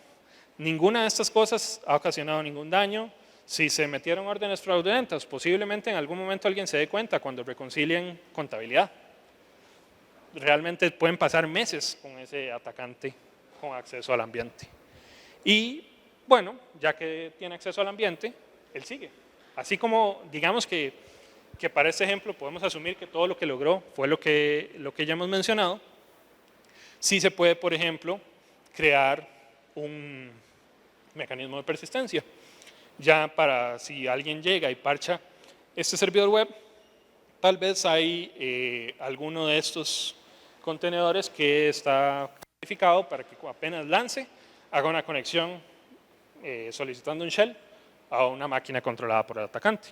Entonces, aunque lo parchemos, no vamos a sacar del ambiente a quien está haciendo el daño. Y eso, por supuesto, genera un montón de problemas, ¿verdad? Nos pueden exfiltrar toda la información, incluso se puede hacer poco a poco, pueden monitorear qué estamos cambiando, etc. Y bueno, esencialmente, tal vez para llevarle un paralelo, cuando hemos tenido clientes que son atacados por un ransomware, en donde estaba trabajando, y normalmente lo que hemos encontrado es que la última fase, donde les encriptan todo, normalmente pasa alrededor de una semana después del acceso inicial. Entonces, ¿qué podemos asumir que pasaría aquí? Bueno, el hacker pasa jugando ahí una semana, aumentando sus accesos, sacando todo lo que puede sacar y, bueno, ya no tiene nada más que ganar, entonces vamos a monetizarlo. ¿Qué puede hacer? Bueno, puede eliminar los datos de las bases de datos, que si no hay respaldos, hasta ahí llegaron los datos, ¿verdad? Va a ser otra historia de terror ahí. Puede empezar a crear un montón de containers que tal vez pueden estar minando. Y sí, va a ser súper ineficiente, pero ¿qué importa? Porque él no está pagando por el consumo, uno está pagando como dueño de la infraestructura y así nos cueste $100,000 y solo genere 1,000, pues para el atacante son 1,000 gratis y para nosotros son 100,000 que hay que ver de dónde se sacan. Teníamos control del servidor web, ¿verdad? Entonces puede usar el servidor web para servir malware a los usuarios y afectar a nuestros usuarios. Hay muchísimas cosas que se podrían hacer. Podrían vandalizarse más bien la web y poner hackeado portal con un problema ya reputacional. Y bueno, todo esto, que es un desastre, ¿qué impacto tiene? Bueno, vamos a resumir. Primero, perdimos confidencialidad de la información propia. Segundo, manejamos mal la información privada de clientes, que tiene una implicación bastante distinta. Al final es filtración, pero el manejo que se le tiene que dar, especialmente a nivel reputacional, es muy distinto. Se pueden perder dinero por órdenes fraudulentas. Si el atacante decide quedarse ahí y simplemente cobrar más barato por enviar una cosa a través de nosotros, pues lo puede hacer posiblemente mucho tiempo sin ser detectado, especialmente si es un ambiente grande. Se pierde dinero significativamente por un tema como el de la minería de cripto. Se puede perder disponibilidad al tener que restaurar y recrear el ambiente. Normalmente, pues puede ser que tengamos un buen sistema de respaldo en caso de que hicimos un push incorrecto a un ambiente y podamos recuperarnos de esos en un par de horas. Pero ¿qué pasa? Acá no podemos confiar en nada de lo que está ahí. No podemos saber si va a ser atacado inmediatamente apenas restauremos. Entonces es mucho más tardado, a veces hay que volver semanas atrás, especialmente si no hay logs para determinar cuándo es, a veces incluso hay que montar un ambiente nuevo desde cero y recrear ahí. Si no hay respaldos, pues perdimos la información que se borró. Muchas veces los servicios de nube incluyen respaldos, pero a veces también incluyen costo, entonces puede ser que estén desactivados. Y bueno, tenemos un impacto reputacional que es considerable. Y usualmente los procesos de respuesta a incidentes, si no los tenemos in-house, no son nada baratos, ¿verdad? Tanto en los profesionales a los que se contrata como en el esfuerzo propio de nuestros propios recursos, de gente, de herramientas que comprar, etc. Resulta algo pues, significativo en costo. Entonces, por supuesto, no queremos nada de eso, ¿verdad? ¿Cómo lo evitamos? Bueno, acá hay una lista de buenas prácticas a nivel general y 5 principios que podamos tener en mente para ir pensando en un modelo que sea resiliente a esto, ¿verdad? Entonces, la primera recomendación, tener un marco de cumplimiento. Aquí estoy hablando de ISO 27000, de NIST, de CIS, hay un montón, pero en general esos marcos establecen cierto nivel de control que nos va a ayudar indirectamente a resolver estos temas, ¿verdad? Entonces, si estamos en un ambiente con algunos de esos marcos, posiblemente sea bueno. ¿Cuál es la desventaja ahí? Que estos se actualizan, bueno, ISO acaba de actualizar de 2013 a 2022. Entonces, la velocidad a la que responden los marcos no es suficiente. Tenemos que complementarlo con nuestras buenas prácticas internas. Segundo, entender la plataforma. Muchos de los ataques que les mencioné ahorita en ese ejemplo pueden haber sido desconocidos para quien haya implementado esa infraestructura, porque específicamente no está pensando en cómo traerse abajo la infraestructura, están pensando en cómo implementar un feature, están pensando en cómo mantener un performance, en cómo minimizar costos, puede ser, no necesariamente tiene que ser solo la parte de programación, pero eso a veces crea puntos ciegos, que es el siguiente punto que tenemos que eliminarlos. Puntos ciegos, tal vez no mencionamos alguno acá, pero el ejemplo que les daba antes de la gente que compra Microsoft 365 y no se da cuenta de que tiene esa parte de aplicaciones, no es que ellos hayan decidido habilitar eso, es que no averiguaron qué está corriendo en su ambiente y qué permisos tiene y qué implicaciones puede tener. Habilitar configuraciones seguras. Bueno, varias de las cosas que vimos acá se podían haber evitado con eso. Podíamos haber pedido imágenes firmadas. Podemos haber bloqueado conectividad de red entre containers. Podíamos haber solicitado alguna autenticación un poco más fuerte entre función y base de datos. Todas esas varían dependiendo del ambiente, pero el ambiente usualmente les va a dar configuraciones que pueden tener un trade-off en funcionalidad, pero van a hacer que la aplicación sea más segura. Gestión de accesos e identidades fuerte. Aquí va en dos partes. Primero, utilizar mecanismos de autenticación sólidos, conocidos en la industria. Este es uno de esos casos en que reinventar la rueda no solo nos va a gastar muchísimo tiempo y recursos, sino que posiblemente va a ser una rueda cuadrada que no nos funciona igual. Y también en utilizarlo bien. De nada nos sirve comprar un camión blindado si lo dejamos sin llave y cualquiera simplemente abre el portón y saca todo lo que tengamos ahí. La misma lógica con el control de accesos y especialmente en ambientes en cloud. Después, escanear contenedores y funciones. Muchas de las vulnerabilidades que vemos hubieran sido reportadas por scripts. Parte de lo que tengo en recursos los puede dirigir a scripts que pueden usar para analizar contra buenas prácticas su infraestructura o incluso para correr algo más ofensivo que les puede dar una idea de cómo puede entrar un atacante para poderlo remediar. Básicamente una versión muy sencilla de lo que sería un pentest. Modelar sus amenazas, entender quién nos puede atacar, qué puede querer acceso a esa base de datos, puede querer infectar a nuestros usuarios, puede querer poner órdenes. Todas esas amenazas nos ayudan a entender el ambiente. Esas las combinamos con las vulnerabilidades. Tal vez el servidor estaba sin parchar y tal vez lo sabíamos, pero había un tema de que es una versión de pago y no nos habían aprobado el presupuesto para la siguiente. Bueno, tenemos que tener clara esa vulnerabilidad y podemos tomar otras medidas. Gestionar sus riesgos es con lo que sabemos de amenazas, de vulnerabilidades, nos sumamos nuestros activos y tomamos decisiones conscientes con esos riesgos. Y monitorear su ambiente, qué bonito hubiera sido darnos cuenta cuando el servidor ataca, cuando el atacante ataca el servidor web. No hubiera pasado mucho, tal vez sí, hubiera podido ser vergonzoso si lo vulnera, lo que sea, pero cuánto del impacto nos hubiéramos ahorrado con solo un sistema bueno de detección. Y bueno, ya para ir casi cerrando, hay 5 principios que podemos aplicar a todo esto. Primero, cero confianza. Cero confianza, hay herramientas que les llaman cero confianza, que son básicamente reemplazos de VPNs y todo, pero el principio en sí es, no me importa quién diga ser, no me importa si la solicitud viene de la IP que espero o del nombre de máquina que espero, lo que sea, yo no voy a confiar que esa solicitud esté sana. Yo voy a validar esa solicitud que hizo el carrito de compras a la función de procesamiento de órdenes. Si la función, si el input no es el apropiado, pues no lo voy a ejecutar. Si no viene firmada con la firma de ese servidor, no lo voy a ejecutar. En general, asumir que quien está al otro lado de la comunicación, sea humano, o sea un servicio, o sea un servidor, o lo que sea, es malicioso. Y protegernos de eso de primera entrada. Defensa profunda.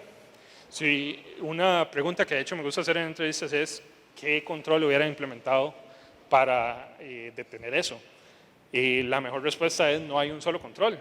Porque sí, podríamos haber puesto un firewall para que no lograran entrar al web server. Pero ¿qué pasa si encuentran otra ruta? Igual se podrían esparcir. Entonces, defensa profunda es tener varias capas de defensa para que evitemos que algo pase, para que lo detectemos, para que bloqueemos automáticamente, etcétera, y podamos evitar eso. Privilegio mínimo, dar privilegios bajos a todo lo que solo necesite privilegios bajos, dudarlo muchísimo cada vez que vamos a darle admin access, root access a algo, sea lo que sea, incluso un usuario, incluso nosotros mismos, tener esa precaución, validar los inputs y validarlos tan cerca de donde se procesen como sea posible. Aún si lográramos vulnerar todo eso, si la base de datos hubiera tenido algún filtro para analizar esos inputs, si hubiera estado activados TypeSafe, lo que sea, posiblemente nos hubiéramos ahorrado una parte del impacto. Y la última, diseñar con seguridad de mente, el Secure by Design. Este es súper reutilizado en 1000 contextos distintos, pero esencialmente diseñar pensando en esta es la función que necesito que esto haga. Entonces, esa va a ser la única función que esto va a permitir que hagamos. Cerran ahí, ¿no? No es mi compu.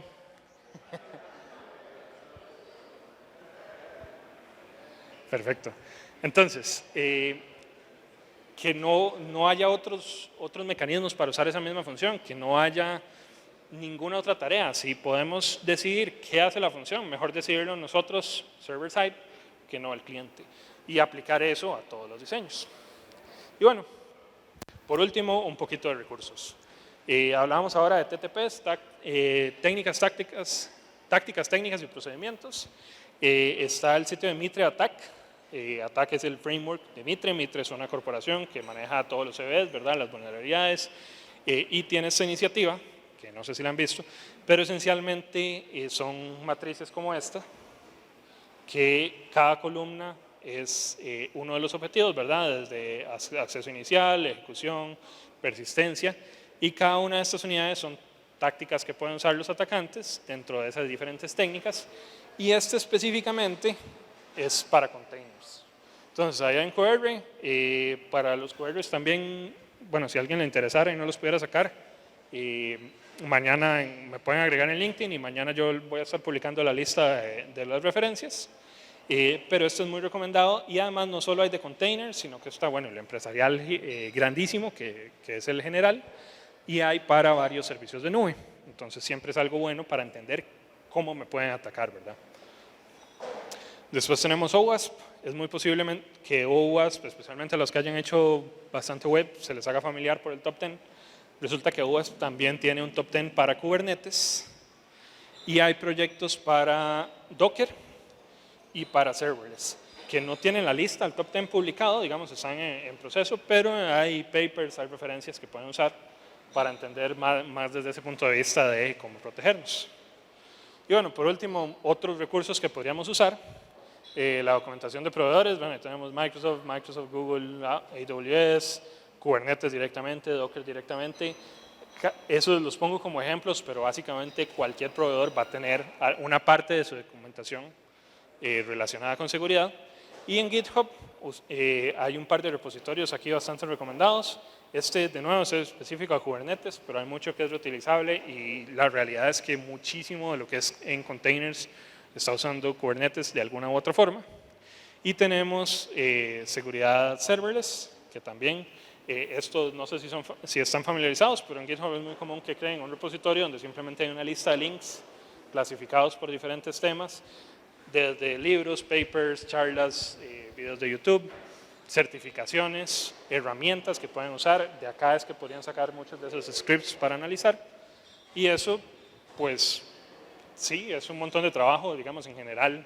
Esta protección es algo que lleva mucho tiempo, por eso es que se prioriza con manejo de riesgos, pero ese tipo de recursos les va a ahorrar tiempo y les va a facilitar llegar a lo que va a tener impacto, ¿verdad? Entonces es muy recomendable. Bueno, eso es lo que tenía. Al parecer se corrió ahí, gracias. Muchas gracias de verdad por escucharme. Creo que fue una charla más o menos larguita. No sé si alguien tiene alguna pregunta.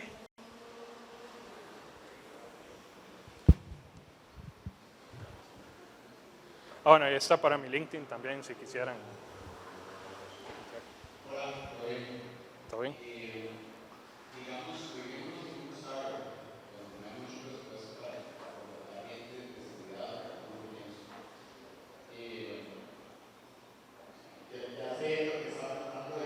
No, creo que sí, te escucho.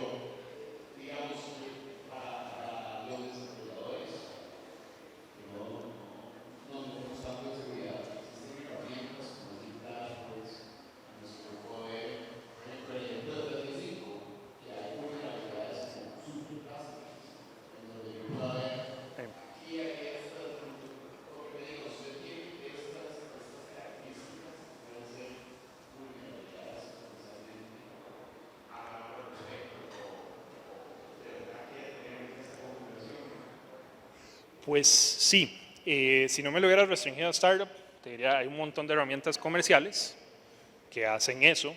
Hay servicios, digamos, yo he dado ese servicio, digamos, por expertise, ¿verdad? Analizando las configuraciones del ambiente y todo. Y cuestan plata. Entonces, por supuesto que tal vez para una startup puede ser prohibitivo, incluso aunque les importe mucho y quieran, simplemente no será una opción. Ahí entra varias cosas, ¿verdad? Si te pones a ver las recomendaciones, traté de darlas que no fueran comprar herramientas sin tener los recursos y los expertos para manejar esas herramientas tiende a volverse en, tenés el blindado y lo dejaste sin cerrar. Entonces, de nada funciona. ¿Y qué te recomendaría? Bueno, tal vez a la misma parte de referencias, de links, aquí puede ser bastante útil. La tecnología que uses muy posiblemente va a tener un área en su documentación relacionada a seguridad. Revisala, implementa eso, así como primer paso. Y segundo, dependiendo de qué estés usando, es posible que ya existan escáneres. Cuando usas un open source, tiene muchas desventajas, por eso es que hay herramientas comerciales, porque tienden a ser un script que ejecutas.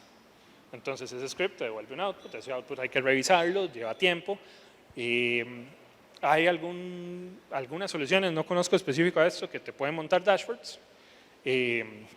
Por ejemplo, en vulnerabilidades tradicionales está OpenBus, que es bastante amplio la capacidad, pero igual la información te la dan y te la dan orientada mucho a best practices. Hay escáneres que te dan exposición como un poquito más en contexto. La mayoría de las herramientas maliciosas que se usan son open source, tienen su curva de aprendizaje dependiendo de la que sea, pero puedes aprender a usarlas y tirarlas contra tu infraestructura, ver qué logras y empezar a parchar. En general, creo que es un tiempo que vale la pena incluso para uno, porque se aprende muchísimo de cómo funcionan por debajo las cosas, desde una perspectiva muy diferente que cuando las estás creando. Pero si tratas de vulnerar algo, de verdad tienes que conocerlo para poderlo vulnerar. Y de ahí, pues, empezar a bloquear. Dentro del contexto de startup, otra cosa que puede ser útil es crear un champion, un rol informal. Simplemente este compa va a ser el que se dedique a ver temas de seguridad e investigarlos cuando los necesitemos. Porque así, de cierta forma, creas una dependencia que no siempre es ideal, pero ya lo que aprendió para un caso lo tiene para el otro. Entonces vas creando esa expertise in-house que te puede servir para proteger eso. Entonces,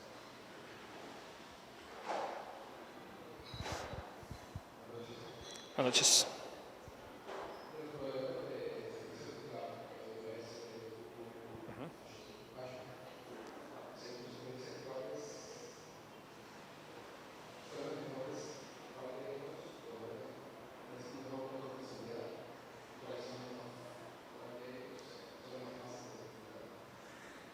Ok, bueno, con Google estoy trabajando ahorita un poco más, pero en realidad no tengo tanta experiencia. Mi experiencia está en AWS y en Azure, y curiosamente ha sido con propósitos un poco distintos.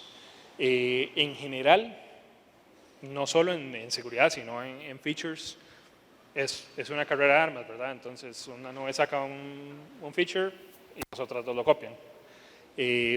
Creo que más que depender de cuál ambiente estás usando, depende de la configuración que uses.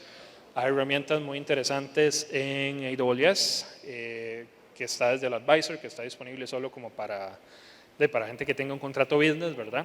Pero si estás en ese caso, parte de lo que te da el Trusted Advisor es recomendaciones de seguridad. Todas tienen sus plataformas de monitoreo, tanto monitoreo de performance, que te puede dar una idea, ¿verdad? Si tu utilización se fue para arriba en un periodo en el que no esperas muchas transacciones, puede haber algo que investigar, como sobre cambios.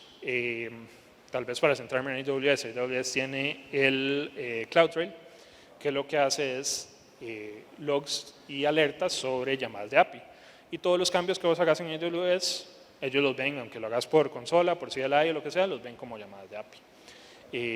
Microsoft tiene, por ejemplo, el Defender for Cloud, que cumple roles similares. Ambos tienen sus formas de autenticación. Seguridad, digamos, en el almacenamiento también lo pueden tener.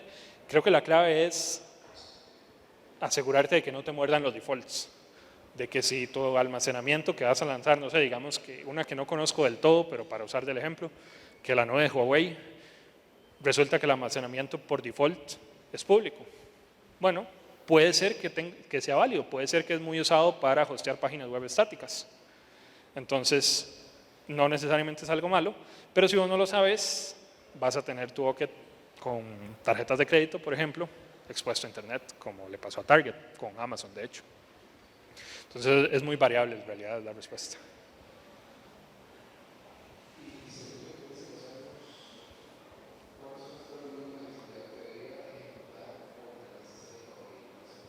¿Un análisis de qué, perdón?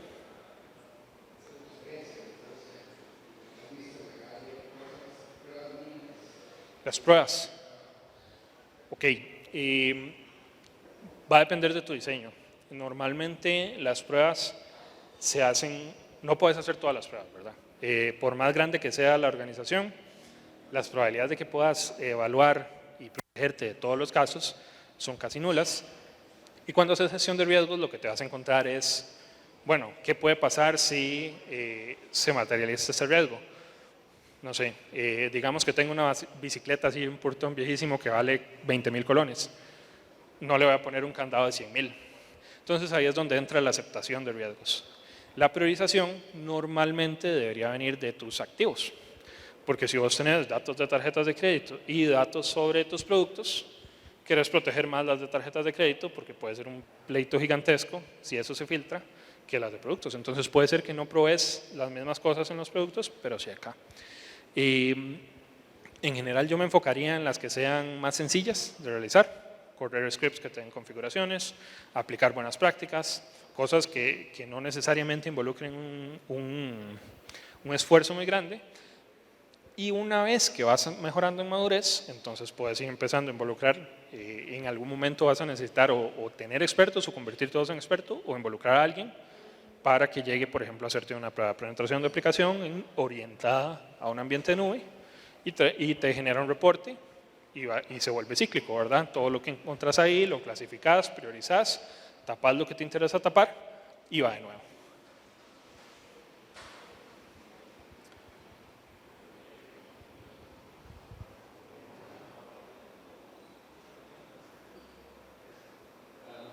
Buenas noches.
Sí, bueno, en ese caso específicamente no lo he visto, pero sí hay muchas herramientas que toman esa filosofía. En general, puedes investigarlas para sacar ideas de ahí, se llaman Privileged Access Management, o PAM, ¿verdad? Entonces, ¿qué hace uno de estos modelos? Esencialmente lo que estás diciendo. Normalmente está más enfocado en los que administran los sysadmins, ¿verdad? O quien vaya a hacer cambios, quien vaya a hacer despliegues, pero es precisamente eso. El modelo normal, creo que no todas funcionan así, hay un par que no estoy tan seguro, de las que conozco, pero el modelo más común es vos tenés la posibilidad de asumir esos roles. Y para asumir esos roles tenés que cumplir un requisito. Ese requisito puede ser la aprobación de alguien, por ejemplo, una aprobación interactiva. Puede ser que tenés que pedirlo con cierto tiempo. Puede ser que normalmente tu autenticación es de un solo factor, ¿verdad? Solo password, pero cuando vayas a asumir ese rol, tengas que elevarlo. Y además te permiten crear registro de la razón. Por ejemplo, se puede asociar, no sé, a un ServiceNow para que tengas un tiquete que asociar a esa acción y el tiquete tiene que estar asignado a vos y todo. Es una validación para escalar tu privilegio. ¿Cuál es el detalle que tenés que tener en cuenta si lo implementas así? Que por cierto me parece una buena solución y ya te menciono otras cosas que podrías explorar, es cómo harías como atacante para detonar esa acción. Porque si yo tengo aquí un botón que me convierte en admin, lo único que hace falta es que alguien llegue y apriete ese botón y lo convierte en admin. Entonces, así como proteges el rol, tenés que proteger el mecanismo para obtener el rol. Si vas a implementar algo así y quisieras contactarme en LinkedIn y contarme cómo lo hiciste, está bien interesante. Otros mecanismos, aislarlo. Por ejemplo, dependiendo de la plataforma que uses, posiblemente puedes aplicar políticas de red para que nadie pueda hablar con ese rol. Entonces, ya el ejemplo que te estaba mencionando, ya cerraste una avenida de ataque. Puedes ir pensando en diferentes formas, ¿verdad? Todas las interacciones que hacen, e irlas bloqueando. Hay cualquier cantidad de ataques, ¿verdad? Entonces, es una carrera así de cerrar la mayoría de puertas. Seguridad es un poco como aquel chiste de no hay que bueno, no soy bueno para contar chistes, pero al final no hay que ser más rápido que el oso, hay que ser más rápido que el compa, que también viene huyendo del oso, ¿verdad? Normalmente el atacante, salvo que tengas una infraestructura súper valiosa, grande, que sea ya un objetivo que te escogieron y después encontraron cómo, la mayoría de ataques son más oportunistas. Aquí encontré una vulnerabilidad, vamos a ver qué hay. Y de ahí, bueno, me encontré que puedo montar un grupo de autoscaling con servidores, minar y listo. El lunes siguiente tengo un cliente llamándome que le consumieron $100,000 de un ambiente de cloud. Entonces, es proteger lo más posible, proteger lo que te interesa, pero nunca vas a lograr cerrar todo, salvo que elimines ese servicio. Pero entonces pierde el sentido, ¿verdad? Claro.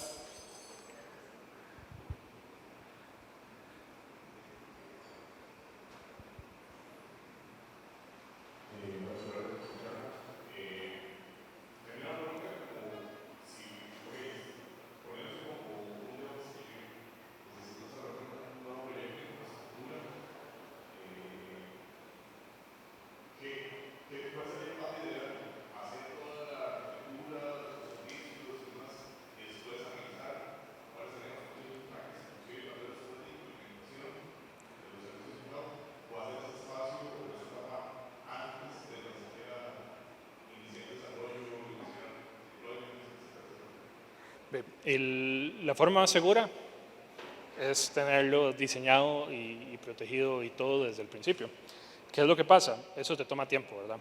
Y es uno de los costos más grandes que puede tener un proyecto atrasarse, llegar tarde a mercado, tal vez tu diseño de seguridad ya ni siquiera está tan actualizado, hay nuevos ataques, hay nuevas técnicas y todo. Entonces, realmente no es necesariamente tan útil. Varios de los paradigmas que se usan en desarrollo se han ido empezando a mover hacia ciberseguridad. Entonces, tenés DevSecOps, que es integración al pipeline que tienen de DevOps, de seguridad. Uno de los ejemplos típicos es un requisito más. Entonces, de hecho, el ejemplo de User Stories viene de un área similar, ¿verdad? Tenés un nivel User Story que agregás a un Sprint Agile, por ejemplo, y ya sabes que hay un feature que tenés que trabajar para bloquear ese User Story. Hay paradigmas también de ciberseguridad ágil, que es esencialmente ya no tanto para tu desarrollo, sino para tu organización. Implementar un modelo basado en Agile, ¿verdad? Donde tenés sprints, donde priorizas, donde tenés un backlog, todas esas características que te permiten hacer eso. Al final siempre vas a tener que priorizar, salvo que tengas un equipo así de cientos de personas que puedas sentar solo a hacer eso. Es bastante irreal pensar que vamos a cerrar todas las posibles vulnerabilidades, y ahí es donde entran los principios también. Entonces, si vos desarrollas de acuerdo a esos principios que teníamos antes, a estos 5, Zero Trust, Defense in Depth, Least Privilege, Input Validation y Secure by Design, probablemente ya vas a tener cubiertas muchísimas de las avenidas de ataque para la aplicación que estás diseñando. Entonces, incorporar eso a tu filosofía, digamos, de diseño, de programación y todo, que nunca escribas, por ejemplo, algo que haga un query en una base de datos que no lo valide antes, que simplemente descartes eso como una opción que no funciona. Entonces, cuando vayas a evaluar ese escenario, ya lo tenés de cierta manera cubierto. Y eso, en algunos casos, ni siquiera necesitas tener como un feature por aparte, digamos.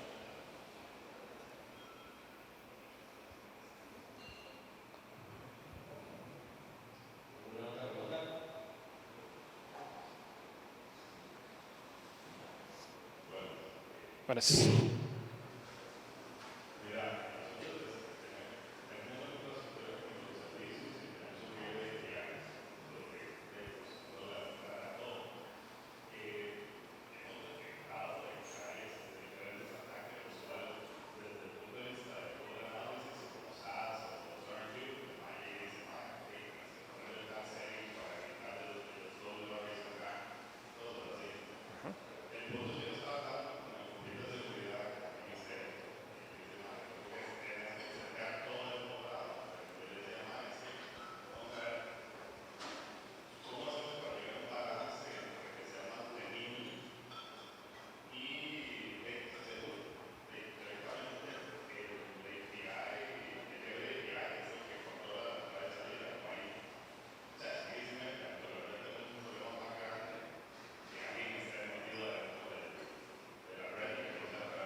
Sí. Creo que te diría dos cosas. Si tenés a alguien de seguridad en quien confiar, es posible que tengas un poquillo más de budget. Si es así, herramientas puede ser un caso apropiado, ¿verdad? Por ejemplo, digamos, hay API Gateways que implementan un filtrado similar a un WAF. Y aquí entra un concepto interesante. Si yo tengo un firewall, digamos, y ese firewall recibe ataques todo el día, pero los rechaza, no importa. El firewall está cumpliendo su trabajo. El control, para ya hacerlo en un caso más extenso, está siendo efectivo. Y lo mismo pasa con detección, ¿verdad? Entonces, si vos podés detectar algo y bloquearlo antes de que tenga efecto, tu control está siendo efectivo, y la realidad es que vamos a ser atacados. O sea, con subir algo a internet que esté abierto, ¿verdad? Que sea algo conocido y todo, el 99% posible que vas a recibir algún ataque en algún momento. Entonces, es bueno enfocarlo en evitar que esos ataques sean exitosos desde ese punto de vista. Y la otra es la priorización. No sé cómo será el esquema. Por lo que te entiendo, básicamente te están diciendo proteja todo con la máxima seguridad. Eso no es viable. Ahí tenés toda la razón. Entonces, ¿qué se hace? Se aplica de nuevo manejo de riesgos. El manejo de riesgos es bastante tedioso, bastante repetitivo, pero es una filosofía que funciona bien, porque si vos entendés qué es lo que te puede doler más que ataquen, entonces ahí enfocas tus esfuerzos. aún si tenés que bajar la cantidad de recursos que le dedicas a algo más. Y tomas una decisión informada para priorizar tus recursos, que sean grandes o pequeños, van a ser limitados de todas maneras, ¿verdad? Entonces, creo que por ahí podrías iniciar la conversación con el responsable de seguridad. Bueno, tal vez, ¿no? Si no tienen ya algún manejo de riesgos, implementar algo básico, ¿verdad? Que los ayude a priorizar y te ayuda también a entender el requerimiento del otro lado, porque puede ser que haya estándares que te exijan tener una protección. No sé, si estás manejando datos de salud gringos, tienes que cumplir con HIPAA, por ejemplo. Datos financieros, datos de tarjetas de crédito, datos privados, todo eso, cada una puede ser que tenga regulaciones que esas no hay quite, ¿verdad? Hay que cumplirlas básicamente sí o sí. Un gusto.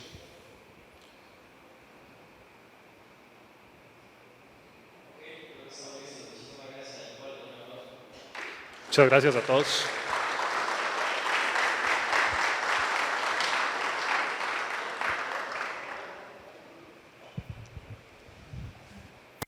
Bueno, muchísimas gracias a los dos speakers del día de hoy. Vamos a pasar al espacio de networking. Se nos fueron las cervecitas, pero pusimos más. Entonces, pueden pedir más si quisieran. Y nada, muchísimas gracias por asistir el día de hoy.